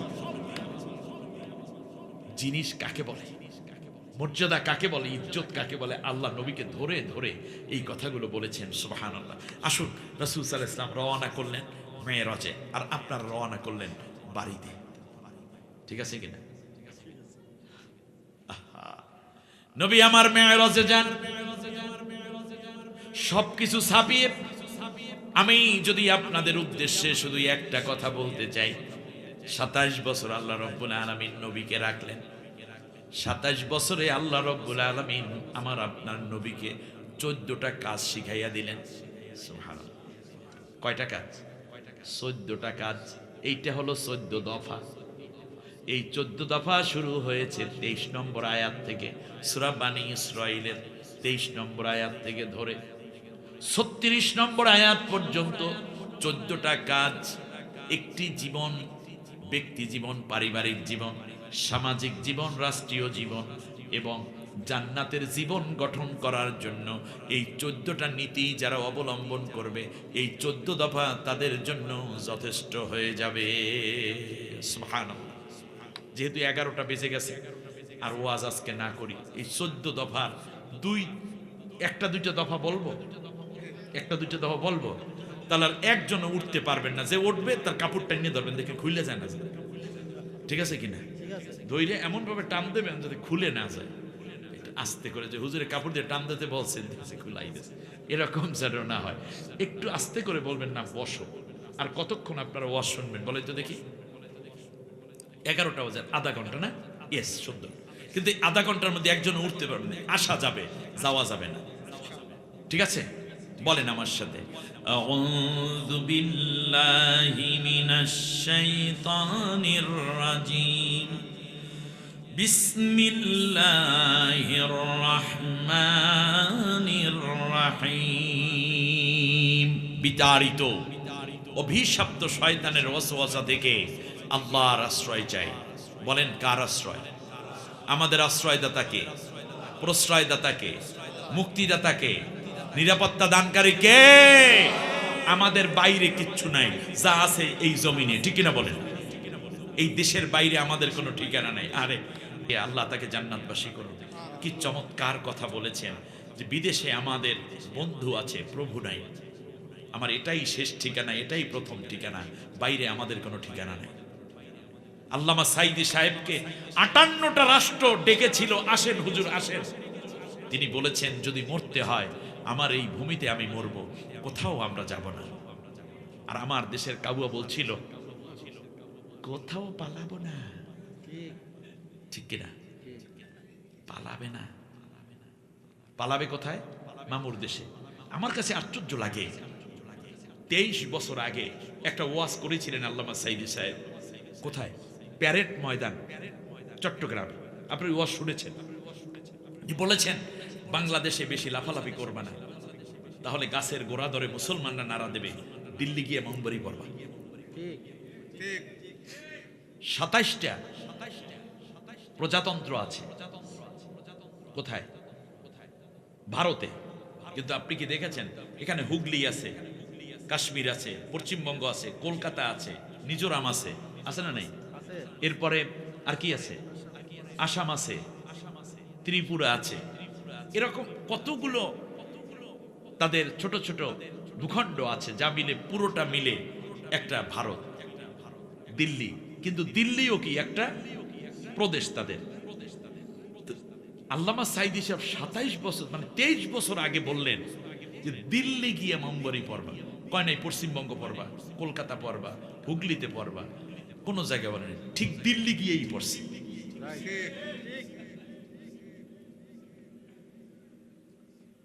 আল্লাহর ওলি কাকে বলে? শুধু তাই? আপনারা খেয়াল করুন, বারবার একটা কথা তারা বলতো। আমি শুধু মনে করিয়ে দিচ্ছি, এজন্য আমি কোনো অশ্লীল ভাষায় তাদের মতো বলতে চারবো না এবং পারবো না, এটা আমার মুখে মানায় না এবং আমি পারি না, এই কথাগুলো বলা যাবে না। কিন্তু বাস্তবতা কি? 16টা বছর পর্যন্ত দুঃশাসন করলো, বিএনপির লোকদেরকে মারলো, জামাতের লোকদেরকে মারলো, হেফাজতকে মারলো, চরমনাইকে মারলো, তবলিগ ওয়ালাদের বিরুদ্ধেও বিভিন্ন প্রোপাগান্ডা করলো। সব মিলেইয়া কই গালিগালাজ পর্যন্ত করলো, বলল যে এরা হলো রাজাকার। বলছি কি? কথা কয় না কেন? বলে নেই? বলছে। শেষ পর্যন্ত ছেলেরা বলল, চেয়েছিলাম অধিকার, হয়ে গেলাম রাজাকার। তুমি কে রাজাকার, আমি কে? বলছে কে? স্বৈরাচার। আল্লাহু আকবার। শেষ পর্যন্ত বলল যে এরা সব পাকিস্তানের দালাল। এরকম গালি দিছে না? আচ্ছা আপনারা বলেন, বিএনপির কোন লোক কি এত অত্যাচার সহ্য করার পরেও পাকিস্তান পালাই গেছে? কথা বলেন না কেন আপনারা? জামাতের কোন লোক পাকিস্তান পালাই গেছে? হেফাজত ইসলামের কেউ পাকিস্তান পালাই গেছে? আচ্ছা চরমনাইয়ের কেউ পাকিস্তান পালাই গেছে? যায় নাই। তাহলে বোঝা যায় বাংলাদেশে পাকিস্তানের কোনো দালাল নাই, কিন্তু বাংলাদেশে ভারতের দালাল আছে। বুঝলেন কেমনে? যে যেই দেশের দালাল সে সেই দেশে পালাইছে, ঠিক কিনা বলেন? অতএব আমরা কেবলমাত্র আল্লাহর কাছে আশ্রয় চাই। আমাদের আশ্রয়দাতা ভারত না, পাকিস্তান না, আমেরিকা না, চায়না না। আমাদের আশ্রয়দাতা কে? আল্লাহ রাব্বুল আলামিন আমাদের জন্য যথেষ্ট, ইনশাআল্লাহ বলি। প্রিয় বন্ধুগণ, পরম করুণাময় অসীম দয়ালু আল্লাহর নামে শুরু করছি। কিন্তু আজকে এই শুরুর প্রথমে একটা কথা বলে রাখি, সেটা হচ্ছে এতদিন পর্যন্ত জালেমরা বলতো বিএনপি জামাত জোট, বিএনপি জামাত সন্ত্রাসী গোষ্ঠী, বিএনপি জামাত স্বাধীনতা বিরোধী গোষ্ঠী, এই কইয়া সমানে বিএনপি আর জামাতের কিলাইছে, জেলে ঢুকাইছে। এক চান্দুও ঠিক ছিল না। আর হঠাৎ করে বিএনপি জামাতের মধ্যে কিলাকিলি কেন? এইটা রয়ের একটা মহা ষড়যন্ত্র। অতএব জালেম চলে গেছে, স্বৈরশাসক চলে গেছে, দেশপ্রেমিকেরা যেহেতু আছে, তাওহীদপন্থীরা আছে, জাতীয়তাবাদ যেহেতু আছে, মিলে মিশে আগামীর পার্লামেন্ট করব। কখনো যেন আর না শুনি যে একে অন্যকে গালি দিয়েছে, একে অন্যের গায়ে হাত তুলেছে, একে অন্যের রক্ত ঝরিয়েছে। অতএব দেশের মানুষ যাকে ভালোবাসে সে যেন ক্ষমতা পাবে, আর এক দল সহযোগিতা করবে। যে দলই হোক না কেন, সবাই মিলে তো আল্লাহকে ভালোবাসি, দেশটাকে ভালোবাসি, মানুষকে ভালোবাসি। সুতরাং অন্যায়কে প্রশ্রয় দেব না, ন্যায়কে ধারণ করব। যেই হোক না কেন দেশপ্রেমিক হবে, ইসলাম প্রেমিক হবে, আল্লাহর কোরআন প্রেমিক, নবী প্রেমিক হবে। দল যেটাই হোক, এটাই হবে আমাদের টার্গেট, ঠিক না বলেন? শয়তানরা চায় আমাদের মধ্যে আবার দ্বন্দ্ব বাজুক, তাহলেই তারা মাঝখান থেকে ওই লেডিকে আবার ঢুকাই দেবে আমাদের মধ্যে। এই সুযোগ কি আপনারা দিবেন? দেব না।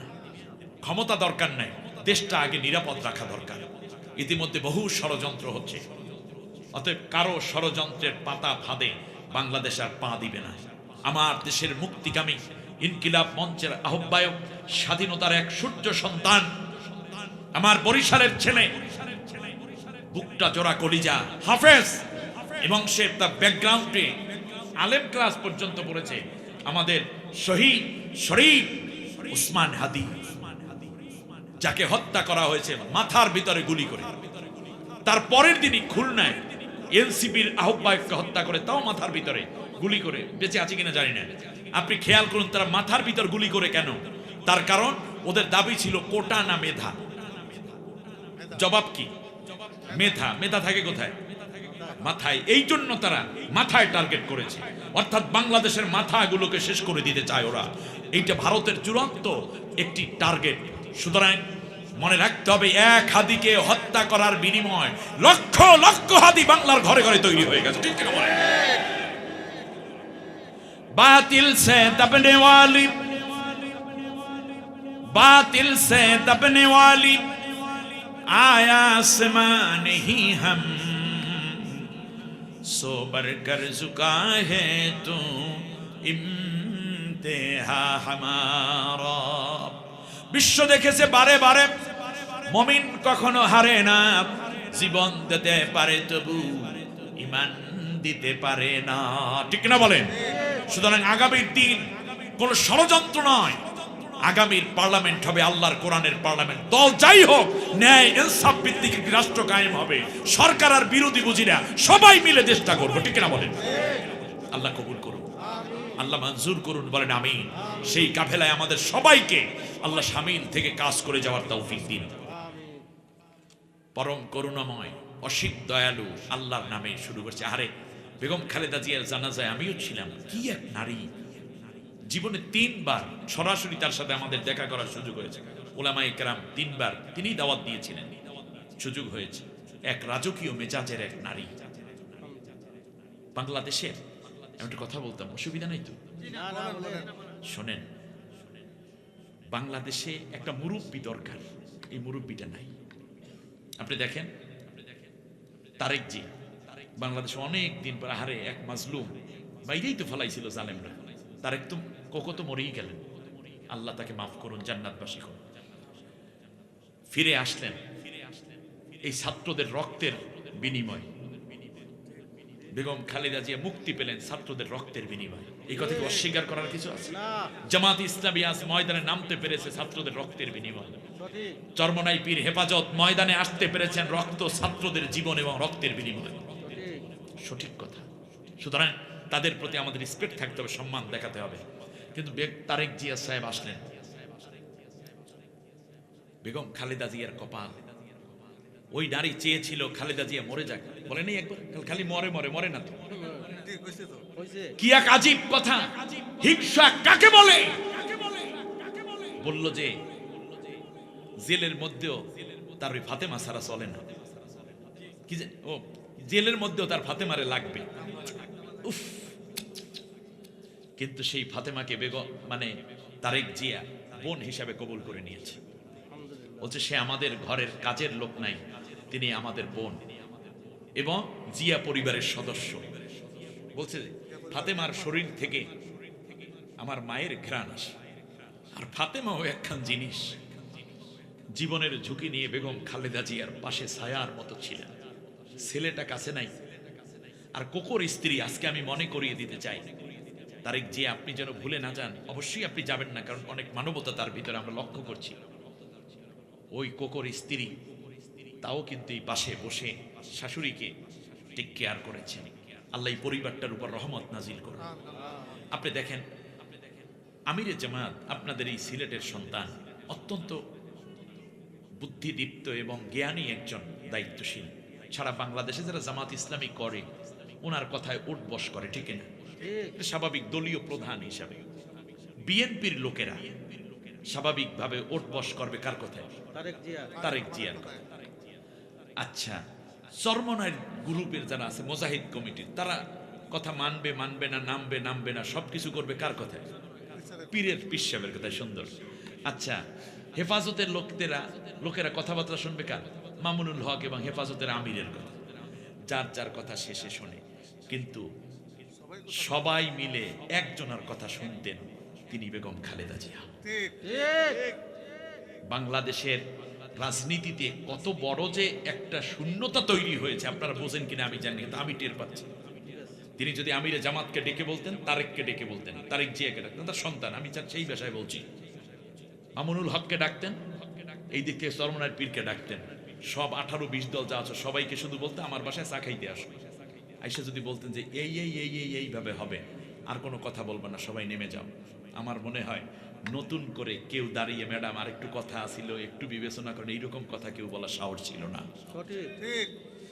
আমরা অভিভাবক শূন্য হয়ে গেছি। আল্লাহ তুমি নিজে বাংলাদেশের ফাইলটা একটু হাতে তুলে নাও।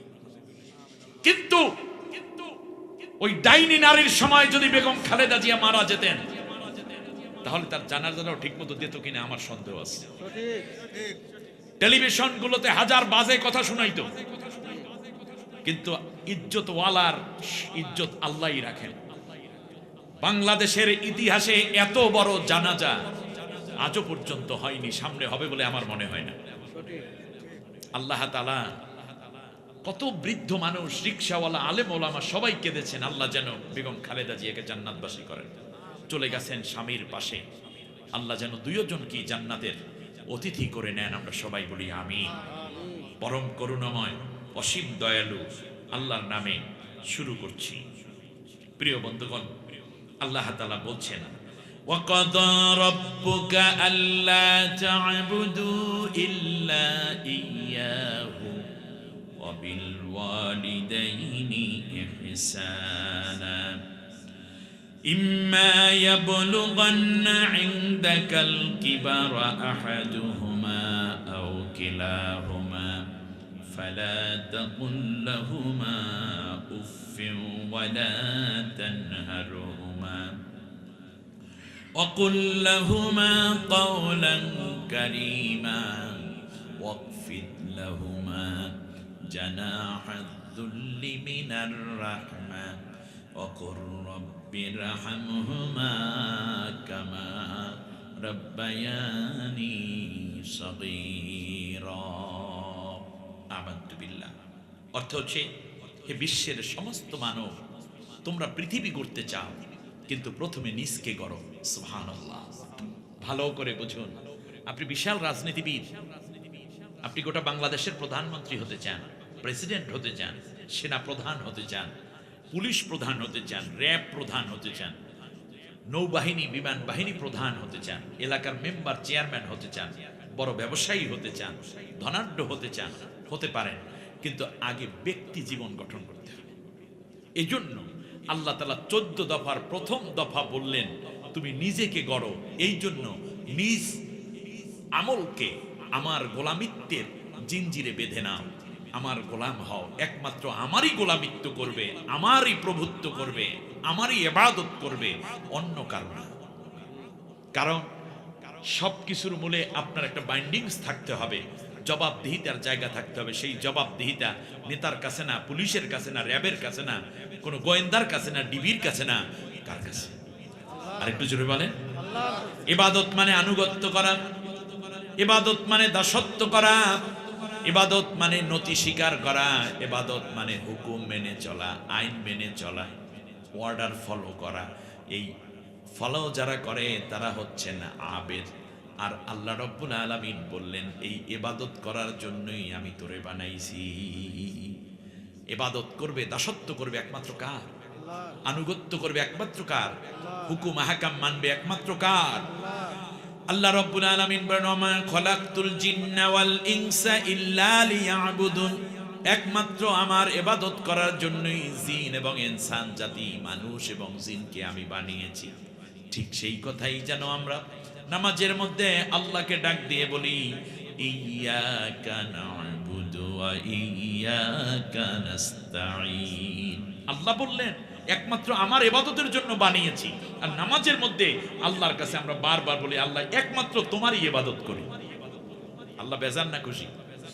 আমরা যা চাইলাম, আমরা আল্লাহ যা চাইলেন আমরা সেটাই বলে দিলাম।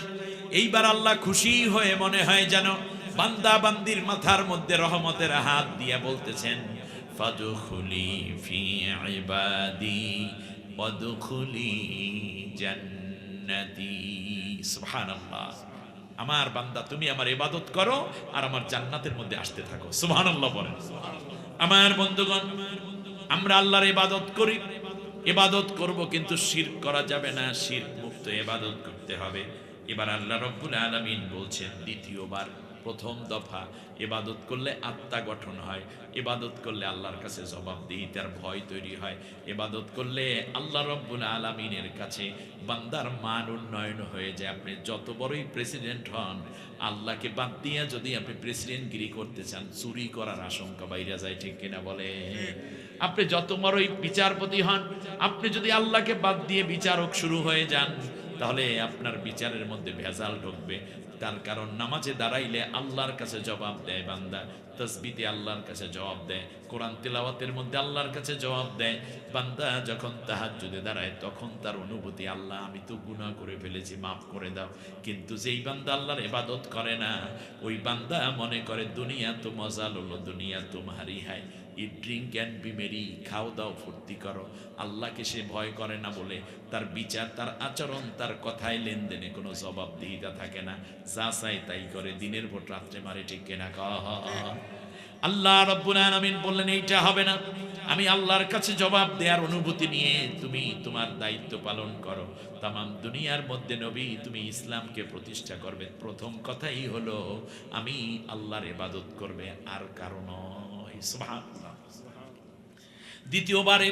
দ্বিতীয় দফা বলতে গিয়ে আল্লাহ রাব্বুল আলামিন বললেন, ওয়াবিল ওয়ালিদাইনি ইহসানা, মা বাবার সাথে উত্তম আচরণ করবা।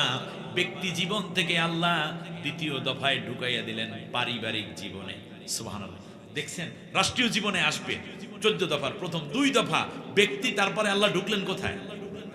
পরিবারে। আর আমরা বলি কি রাষ্ট্রে আগে, এরপরে আমি আসবো না। যদি আপনি রাষ্ট্রে ইসলাম কায়েম করতে চান, তাহলে এমন একদল মানুষ দরকার যেই মানুষগুলো ব্যক্তির আল্লাহর কাছে জবাবদিহিতা অনুভূতি লালন করে, তাদেরকে নিয়ে ছাড়া আপনি যদি রাষ্ট্রের ভিতর ঢুকেন, তাহলে ওই শেখ মুজিবুর রহমানের অবস্থা হয়ে যাবে যে করতে সবাই পায় তেলের খনি, স্বর্ণের খনি, আর আমি পেয়েছি চোরের খনি। কথাটা বোঝেন নাই মনে হয়? হ্যাঁ, তার কারণ আপনি চোর দিয়ে কোনোদিন তো ওই যে ব্যক্তি যে জবাবদিহিতার অনুভূতি যার ভেতরে নাই, সে তো আপনাকে সুন্দর রাষ্ট্র উপহার দিতে পারবে না। এই জন্য রাসূল সাল্লাল্লাহু আলাইহি ওয়াসাল্লাম বলেছেন যে শোনো, খয়রুল কুরুনি করনি, আমার যুগ সবচেয়ে সেরা যুগ, সুম্মাল্লাযীনা ইয়ালুনাহুম সুম্মাল্লাযীনা ইয়াল, এরপরে আসবে একটু ভালো একটু ভালো, আস্তে আস্তে কমতেই থাকবে। তবে এই জন্য দরকার আল্লাহর কোরআনের শাসন এবং সৎ লোকের নেতৃত্ব। এই সৎ লোক এমনিতেই হয় না। শেখ মুজিবুর রহমান সোনার বাংলা বানাইতে যাই কইছে চোরের বাংলা, তার কারণ সোনার বাংলা বানানোর পূর্ব শর্ত সোনার মানুষ তৈরি করা। আর সোনার মানুষ তৈরি করতে হয় কোরআন দিয়ে, নবীর আদর্শ দিয়ে, এর বাইরে সম্ভব না। এই কথাটা আমাদের ভালো করে বুঝতে হবে। সুতরাং দ্বিতীয়বারে আল্লাহ ঢুকে বললেন পরিবারের ভিতরে। পরিবারে আছে কে? তোমার মা, তোমার বাবা। এরপরে স্ত্রী, সন্তানদের কথা সামনের পরের আয়াতে আসবে। এখানে মা বাবাকে আল্লাহ তাআলা ধরে বললেন ওয়াবিল ওয়ালিদাইনি ইহসানা, মা বাবার প্রতি উত্তম আচরণ করবে। এখানে 2টা শব্দ আমি নিয়ে আসতে চাই একটু ব্যাখ্যার জন্য। একটা হলো খেদমত, আর একটা হলো ইহসান। খেদমত মানে হচ্ছে সীমিত দিন, সময় এবং বিনিময় পারিশ্রমিক যেটা দেয়া হয়, এইটাকে নেওয়া বলা হয় খেদমত। সে অর্থে আমার যে ড্রাইভার আছে, আমি তার থেকে খেদমত দিচ্ছি, বিনিময় কি দিচ্ছি? টাকা দিচ্ছি, পারিশ্রমিক দিচ্ছি। আপনার দোকানের কর্মচারী, আপনি ইন্ডাস্ট্রির কর্মচারী, আপনি তাকে সেবা দিচ্ছে, আপনি তাকে বেতন দিচ্ছেন। সে যখনই ওভারটাইম করে, সাথে সাথে সে কিন্তু একটু বেতন বাড়াইয়ে দেওয়ার দাবি করে, কারণ সে টাকা ছাড়া সামনে চলতে চায় না। এটা হলো খেদমত। আর একটা হলো ইহসান। তাই হোটেল আলারা আমাদেরকে কি দিচ্ছে? খেদমত দিচ্ছে। ইয়েস, এমনি করে পুলিশ আমাদেরকে কি দিচ্ছে? খেদমত দিচ্ছে। কিন্তু ইহসান কাকে বলে? ইহসান এর বিনিময় কি হবে একমাত্র আল্লাহই জানে। কিন্তু ইহসানের বিনিময়টা আল্লাহ নিজে দিবেন বলে বলছেন, হাল জাযাউল ইহসানি ইল্লাল ইহসান। ইহসানের বিনিময় ইহসান ছাড়া আর কিছুই হবে না। ইহসানকে আমি আল্লাহ তাআলা আমার হাতে রেখে দিলাম। আর মা বাবার খেদমতের ব্যাপারে আল্লাহ খেদমত বলছে না ইহসান বলছেন? ইহসান। আচ্ছা, মা বাবাকে আপনি খেদমত করে কয়টা মাসিক বেতন পাবেন? আপনার মা অসুস্থ, আপনি তাকে ঔষধপত্র কিনে দিচ্ছেন, খাওন দিচ্ছেন, বিনিময়ে আপনি কয় টাকা বেতন পান? না। আর ইহসানের কোনো সময় নেই, 24 ঘন্টাই সুবহানাল্লাহ করেন। রাত 3টা আপনার নাম সুমন করে, আমার মাথাটা একটু হাত বুলাইয়ে দাও, কোনো কথা নেই, ঘুম ঠান্ডা, এর মধ্যে মার মাথায় হাত বুলিয়ে দিতে, বাবা আমার আঙ্গুলগুলো বাঁকা হয়ে যায়, একটু চিপে দাও, আমার মাথায় একটু, আমার পায়ে একটু সরিষার তেল মেখে দাও, আমার মাথায় একটু পানি দিয়ে দাও। যেইটা যেই সময় বলবে সেইটা সেই সময় করতে হবে। কোনো কেন হো, ইয়েস এবং সুতরাং বরং যেহেতু সেহেতু নাই, যা বলবে তাই শুনতে হবে। এইটার নামে ইহসান। অর্ডার করছেন কে? আল্লাহ। এই কারণে আপনি ঠকে যাবেন, তাই না? না, আল্লাহ নবী বলেছেন ওই সন্তান দুনিয়ার শ্রেষ্ঠ মানুষ যেই সন্তানের উপরে মা এবং বাবা খুশি থাকে। যেই সন্তানের উপর মা বাবা খুশি, ওই সন্তান কোনোদিন গরিব হয় না। আল্লাহু আকবার। কোনোদিন গরিব হয় না। আমি কয়েকটা ঘটনা আপনাদের সামনে এখন উচ্চারণ করার চেষ্টা করব। অবিল ওয়ালিদাইনি কি বলেন তো? অবিল ওয়ালিদাইনি কি? ইহসানা। ইহসান করো। ইহসানটা কি? ইহসানের ছোট্ট একটা উদাহরণ দিতে গিয়ে আল্লাহ রাব্বুল আলামিন প্রথমবারে বলে দিলেন, ইম্মা ইয়াবলুগান্না ইনদাকাল কিবারা আহাদুহুমা আও কিলাহুমা ফালা তাকুল লাহুমা উফ ওয়ালা তানহারহুমা وقل لهما قولا كريما। মা বাবা একজন কিংবা উভয় যদি বার্ধক্যে পৌঁছে যায় তাহলে তাদের সাথে পর্যন্ত আচরণ করবা না, রুড়ু শব্দ ব্যবহার করবা না, যেটা কলিজায় গিয়ে লাগে। তোর মা, তুমি কিচ্ছু বোঝো না, মায়ে তো বকবক করো কেন, বাবা আপনি এভাবে কথা বলতে পারেন না, আপনি কিছু বোঝেন, এরকম কুলাঙ্গার সন্তান তুমি হবে না। মনে রাখবে, তুমি পৃথিবীর নিকৃষ্ট সন্তান যদি তোমার মা তোমার বাবা তোমার সাথে কথা বলার আগে ভয় পায়। এরকম কিছু সন্তান আছে না নাই? বাবা মা বৃদ্ধ বৃদ্ধা হয়ে গেছে, তারপরে ছেলের অনুমতি নিয়ে, বাবা একটু কথা বলা দরকার ছিল, একটু সুন্দর, না না এখন কোনো কথা নেই, রাখো।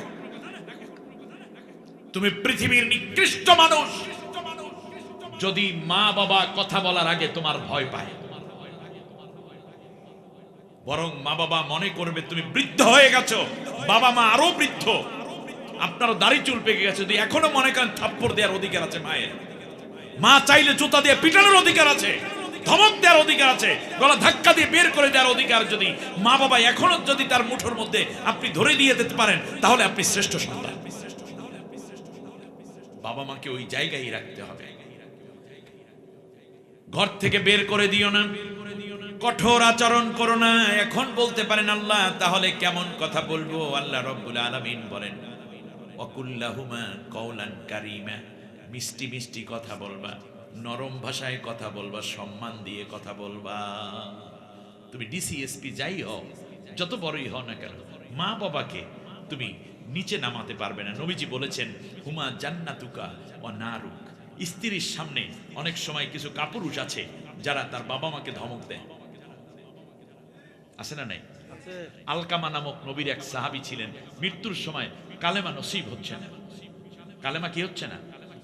নসিব হচ্ছে না, কষ্ট পাচ্ছে, 7 দিন আত্মহত্যা হয়ে গেছে, মরেও না, কলমাও পড়তে পারে না। সাহাবীগণ কলমার তালকিন দেয়, সে কলমা পড়তে পারছে না। একটা পর্যায়ে নবীর কাছে চলে গেল কথা, নবীজি নিজে আসলেন আবু বকর ওমর ওসমানদেরকে নিয়ে, এসে নবী পাশে বসে কালেমার তালকিন দিচ্ছেন, লা ইলাহা ইল্লাল্লাহ মুহাম্মাদুর রাসূলুল্লাহ। নবী ডান পাশে বসে কালেমা পড়ায়, আলকামা বাম দিকে মুখ ফিরাই নেয়। নবী উঠে গিয়ে বাম পাশে বসে কালেমা পড়ে, আলকামা বিরক্তি হয়ে ডান পাশে মুখ ফিরাই আনে, কলমা পড়তে পারে না। নবীজি জিজ্ঞেস করেন আলকামার ঘরে কে আছো? নবীর জবান থেকে বের হওয়া কালেমা পড়তে পারছে না, আমি বানাই বলছি না। রাসূল সাল্লাল্লাহু আলাইহি ওয়াসাল্লাম বললেন ঘরে কে আছে? স্ত্রী বলে আমি আছি, সন্তান বলে আমি আছি। বললো না, আর কে আছে? বলে আলকামার মা আছে, ওর বাপ তো অনেক আগেই মারা গেছে। বলে আলকামার মাকে আমার সালাম দাও। আলকামার মা এসে লাব্বাইক ওয়া সাআদাইক ইয়া রাসূলুল্লাহ, আসসালামু আলাইকা ইয়া রাসূলুল্লাহ। নবী বললেন তোমার আলকামা কেমন ছিল? কয় খুব ভালো, তাহাজ্জুদ পড়তো প্রতি রাত্রে, জিহাদের ময়দানে যেত, মানুষদেরকে খাওয়াতো, আত্মীয়তার হক আদায় করতো। নবীজি বললেন এত জানতে চাই না, তোমার সাথে তোমার আলকামা কেমন ব্যবহার করেছে। শুনতেছেন সিলেটবাসী, শুনতেছেন? রাসূল সাল্লাল্লাহু আলাইহি ওয়াসাল্লামের কথা শুনে আলকামার মা অঝর নয়নে কেঁদে দিলেন। বলেন কাঁদো কেন? কয় মাঝে মধ্যেই আলকামা বুঝে না বুঝে বউয়ের কথায় তার সামনে আমাকে লজ্জা দিত এবং কটাক্ষ করে কথা বলত। নবীজি বললেন মাফ করা যাবে? বলল না রাসূল, কলিজার মধ্যে আঘাত লাগছে। কয় আর না হলে তোমার আলকামা বেঈমান হয়ে মরবে, আমি মুহাম্মদুর রাসূলুল্লাহ তাকে কালেমা পড়াইয়া মোমেন বানাইয়া পরকালে পাঠাইতে পারবো না। আপনারা মনে আমার কথার গুরুত্ব বুঝতেছেন না? হ্যাঁ, এই কথা কে বলতেছেন? নবীজি নিজে বলছেন। বলছে না, ব্যথা পেয়েছি কলিজায়, অন্তরে, ওখান থেকে ছাড়াইতে হবে। রাসূল সাল্লাল্লাহু আলাইহি ওয়াসাল্লাম বললেন তুমি মাফ করবে না? বলেন না। আল্লাহ নবী বললেন সাহাবীরা লাকড়ি জোগাড় করো। সাহাবীরা দৌড়চ্ছে লাকড়ির জন্য। আলকামার মা বলছে ইয়া রাসূলুল্লাহ লাকড়ি দিয়ে কি করবেন? নবীজি বললেন যে তুমি যদি মাফ না করো আলকামা বেঈমান হয়ে মরবে, বেঈমান হয়ে মরলে তো জাহান্নামের আগুনেই জ্বলবে। তোমার চোখের সামনে আলকামাকে পোড়াইয়া দেখাইয়া দেব যে কেমনে আগুন জ্বলবে, যদিও জাহান্নামের আগুনের চেয়ে 1000 গুণ বেশি তীব্র। আলকামার মা হাউমাউ করে কাঁদতে দিল, চোখের পানি ছেড়ে বললে ইয়া রাসূলুল্লাহ এই দুনিয়ায় এমন কোন মা আছেনি যার সামনে সন্তানকে আগুনে পোড়ায় আর মা তা নীরবে সহ্য করে। আমি আমার আলকামাকে মাফ করে দিলাম, আপনি সাক্ষী থাকুন আল্লাহ রব্বুল আলামিনও যেন আমার আলকামাকে মাফ করে দেয়। সাথে সাথে আলকামার জবান থেকে জারি হয়ে যায় লা ইলাহা ইল্লাল্লাহু মুহাম্মাদুর রাসূলুল্লাহ সাল্লাল্লাহু আলাইহি। মা নবীজি বলেছেন হুমা জান্নাতুকা ওয়া নারু, মা বাবা তোমার বেহেশত, মা বাবা তোমার দোজক। আপনি কি বেহেশত নেবেন না দোজক নেবেন? ওই ব্যস্ত। নবীজি এজন্য বলেছেন আল জান্নাতু তাহতা আকদামি উম্মাহাতিকুম, তোমার মায়ের পায়ের নিচে তোমার জান্নাত। একবার ভাবেন তো, যেই মায়ের পায়ের নিচে আল্লাহর জান্নাত আপনার জন্য, সেই মায়ের হাতের নিচে কি? সুবহানাল্লাহ। সেই মায়ের ঠোঁটের নিচে আপনার জন্য কি আছে? সেই মায়ের চোখের নিচে আপনার জন্য কত বড় নেয়ামত আল্লাহ রেখেছেন। সুবহানাল্লাহ পড়েন। রেদার রব্বি ফি রেদাল ওয়ালিদি ও সাখাতের রব্বি ফি সাখাতিল ওয়ালিদ। মা বাবা খুশি হইলে আল্লাহ খুশি, মা বাবা বেজার হইলে আল্লাহও বেজার। আল্লাহ নবী বলেছেন ওই জান্নাত হলো মায়ের পায়ের নিচে। জান্নাতের দরজার নাম হইল তোমার বাবা। বাবাকে খুশি করো, দরজাটা খোলা পাবা। সুবহানাল্লাহ পড়েন। আর নাহলে গেট দিয়ে ঢুকতে পারবা না। বন্ধুগণ, আমি আপনাদের উদ্দেশ্যে আর কথা বাড়াতে চাই না। আল্লাহ রাব্বুল আলামিন বলেছেন এজন্য স্ত্রী এবং মা এর মধ্যে সমন্বয় করতে হবে। মায়ের জায়গায় মা, স্ত্রীর জায়গায় স্ত্রী। তবে মায়ের কথায় আবার স্ত্রীকে মায়ের সামনে ধমক দিয়া স্ত্রীকে ছোট করে না। তিনিও তো আপনার সন্তানের মা, তিনি আপনার জীবন সঙ্গিনী। অতএব দুইজনকে রেসপেক্ট করার দুইটা ধরন। কখনো যদি মা এটা পছন্দ করেন যে আমি আমার বউকে একটু বকা দিলে মায় মনে হয় খুশি হবে, যদি এমন পরিস্থিতির মধ্যে আপনি পড়েই যান, সেই মুহূর্তে স্ত্রীকে আগে বোঝাবেন মার সামনে কিন্তু তোমাকে একটু রাগ করবো, মনে কিছু কইরো না। মা তো আমাদের দোয়ার খাজিনা, মা আমাদের দোয়া করবেন। স্ত্রীকে একটু এই দিক থেকে কিছু দিয়ে টিয়ে যে একটু হ্যাঁ তুমি এইভাবে কথা বলতে পারবে না, আমার মা যতদিন আছে তুমি তো বুঝবি আগেই বলা আছে। হঠাৎ করে গিয়েই স্ত্রীর গায়ে হাত দিয়েন না মায়ের কথায়, তাহলে আপনার সংসারে আগুন জ্বলবে। কারণ তিনিও তো মা হয়ে গেছেন। আমার কথা আপনাদের বুঝে আসছে? সমন্বয়, বুদ্ধিমত্তা। তবে ভালো বুদ্ধিমতী স্ত্রী যারা, তারা শাশুড়িকে কষ্ট দেয় না। তারা জানে আমার স্বামীকে এই শাশুড়ি গর্ভধারণ করেছেন। আমি যদি মহিষী হতে চাই তাহলে আমার শাশুড়িকে আমি রেসপেক্ট করব, আর বিনিময়ে আমার স্বামী আমাকে বেশি ভালোবাসবে। বাহিরে যখন যাবেন ভাবি সাহেবানরা শাশুড়ির জন্য একটু কিছু কিনে নিয়ে আসেন, স্বামীকে বাধ্য করেন তার মায়ের জন্য কিছু করতে। তাতে দেখবেন আপনার প্রতি আপনার স্বামীর মর্যাদা, আপনার প্রতি আপনার স্বামীর আগ্রহ অনেক অনেক বেড়ে যাবে। ঠিক না? আল্লাহ যেন আমাদেরকে সুন্দর এবং সুখীর পরিবার গঠন করার তৌফিক দেন বলি আমি। এরপর আল্লাহ বলছেন ওয়াকফিজ লাহুমা জানাহা যুল্লি মিনার রাহমা, তোমাদের রহমতের ডানা মা বাবার জন্য বিছাইয়া দাও। সুবহানাল্লাহ। তাফসিরে কাবীরের মধ্যে ইমাম রাজি রহমাতুল্লাহ আলাইহি তিনটা ব্যাখ্যা করেছেন। এক নম্বর হচ্ছে পাখা থাকে মানুষের না পাখির। পাখি তার ডানা দিয়ে ডিম ঢেকে রাখে, আর কি ঢাকে? তার বাচ্চা, কচি বাচ্চাকেও ঢেকে রাখে। ঠিক তেমনই ও দুনিয়ার মানুষ।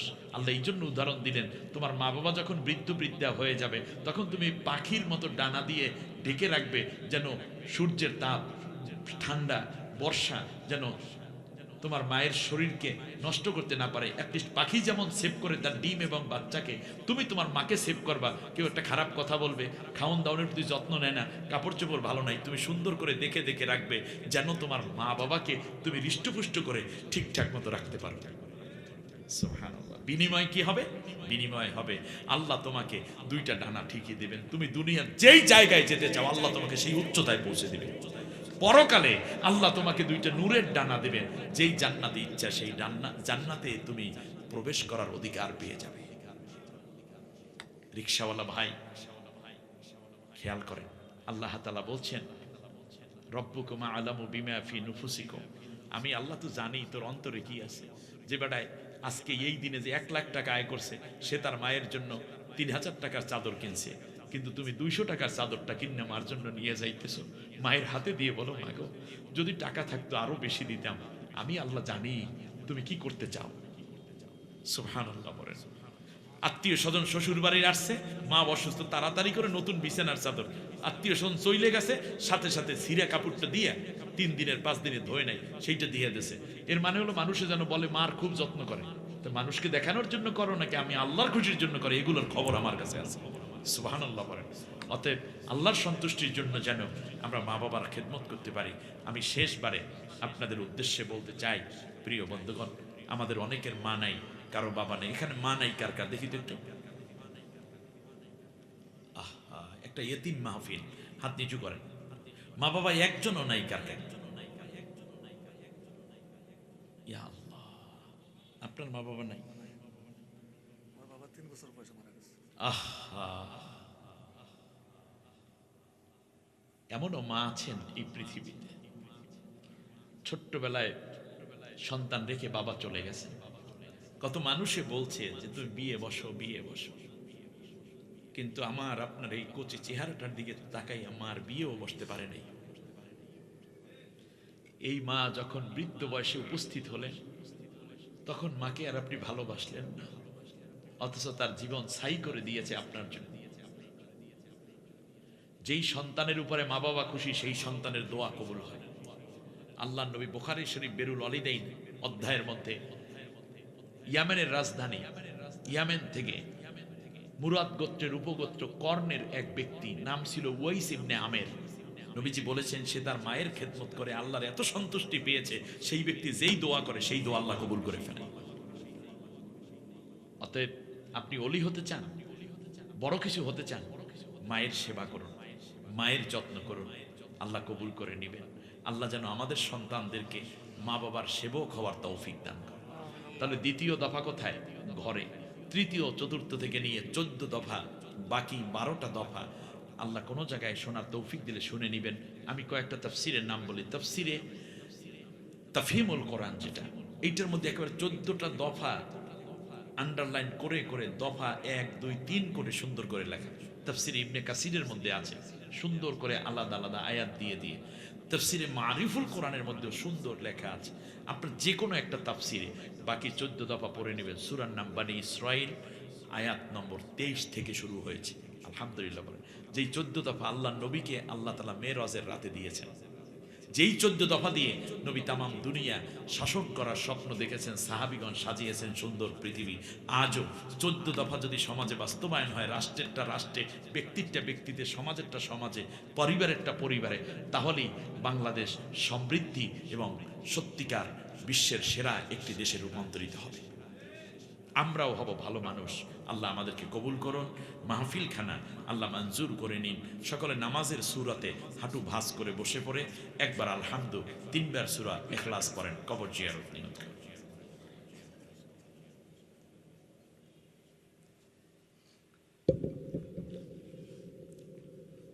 সিলেটবাসী, আমার কোনো কথায় কষ্ট পেলে আল্লাহর রাস্তায় আমাকে মাফ করে দেবেন। আগামীর দিন যেন সুন্দর হয়। মুনাজাতের আগ মুহূর্তে একটা ছোট্ট হাদিয়া আপনাদের জন্য। আল্লামা সাইদি সাহেবের ইন্তেকালের পর, শাহাদাতের পর, তাকে তো হত্যা করা হয়েছে, কিলিং করা হয়েছে এবং তাকে 13টা বছর জেলে অন্যায়ভাবে আটকে রেখেছে, ঠিক না? তার জীবনে এই 13 বছরে তিনি 54 বার তাকে রিমান্ডে নেওয়া হয়েছে। রিমান্ডে কি কি কথা তাকে জিজ্ঞেস করা হয়েছে, কত নির্যাতন করা হয়েছে, এই বইটার মধ্যে আপনি পেয়ে যাবেন। তার বাড়ির ঠিকানা কোথায়, তার মা তাকে গর্ভে রেখে কি স্বপ্ন দেখেছিলেন। সুবহানাল্লাহ। একদিন তার মা একটা স্বপ্ন দেখেছে, সেইটা কি, সেই স্বপ্নে কে তার সাথে কথা বলেছে, তার বাবা কেমন ওলি আল্লাহ ছিলেন, এবং এর আগেও একবার তাকে জেলে নিয়ে 3 দিন রেখেছিল।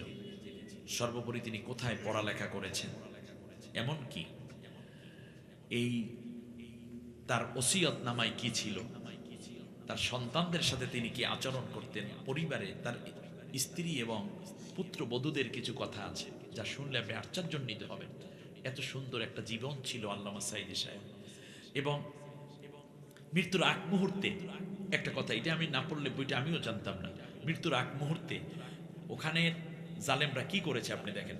গিয়ে বলেছে যে হুজুর, ওই যে বেগম খালেদা জিয়াকে যেই নির্বাহী নির্দেশে বাড়িতে থাকার সুযোগ করে দিয়েছে, আপনাকেও ঠিক সেইভাবে দেবে, আপনি চলেন। আল্লামা সাইদি সাহেব জানতেন তিনি যাচ্ছেন বাড়িতে, ঠিক না? হয়তো রাজনীতি করতে দেবে না ইত্যাদি, কিন্তু তাকে নিয়ে যাওয়া হচ্ছে হাসপাতালে। জিজ্ঞেস করেছেন আমি হাসপাতালে নিচ্ছ কেন? বলল যে একটু চেক আপ না করে দিলে আমরা পরে দায়ী থাকবো, এই জন্য যে আপনি সুস্থ আছেন এই জন্য একটা চেক আপ করা দরকার, তো এই জন্য তাকে পিজিতে নিয়ে যাওয়া হচ্ছে। এই জন্য তিনি ওই হাসপাতালে নেমে কিন্তু একটা হাসি দিয়েছেন, কারণ তিনি জানেন একটু পরেই তিনি বাড়িতে সবার সাথে, পরিবারের সাথে মিলিত হবেন, মানুষরা তাকে দেখতে আসবে ইত্যাদি। এই হাসি খুশি তার, কিন্তু সেই রাতেই ইঞ্জেকশন পুশ করে তাকে হত্যা করা হলো। প্রিয় বন্ধুগণ, এই কথাগুলো সব মিলে একটা অনন্য বই, শতাব্দীর শ্রেষ্ঠ রাহবার আল্লামা সাইদি রহমতুল্লাহ। অল্প কয়টা বই আছে, হয়তোবা সবাই 1 পিস করে পাইতে পারেন, নাও পাইতে পারেন। বইয়ের দাম মাত্র 100 টাকা। দাম কত? আপনার সন্তান এখান থেকে অনেক কিছু পাবে, আপনিও পাবেন একটা প্রাণের দিশা, যে আল্লামা সাইদিকে যেন আপনি দেখতেছেন। বইটার সাথে সম্পাদনায় সাইদি সাহেবের দুই ছেলে রাফিক বিন এই মানে আমাদের শামীম সাইদি ভাই এবং মাসুদ সাইদি ভাইও আছেন। আশা করি একটা বই যদি বেশি পারেন 2 পিস নিয়ে যান, অন্যকে একটা গিফট করলেন। সম্ভব হলে আমার এই যে ড্রাইভার আছে আপনাদের কাছে বই পৌঁছে দিবে। মুনাজাতের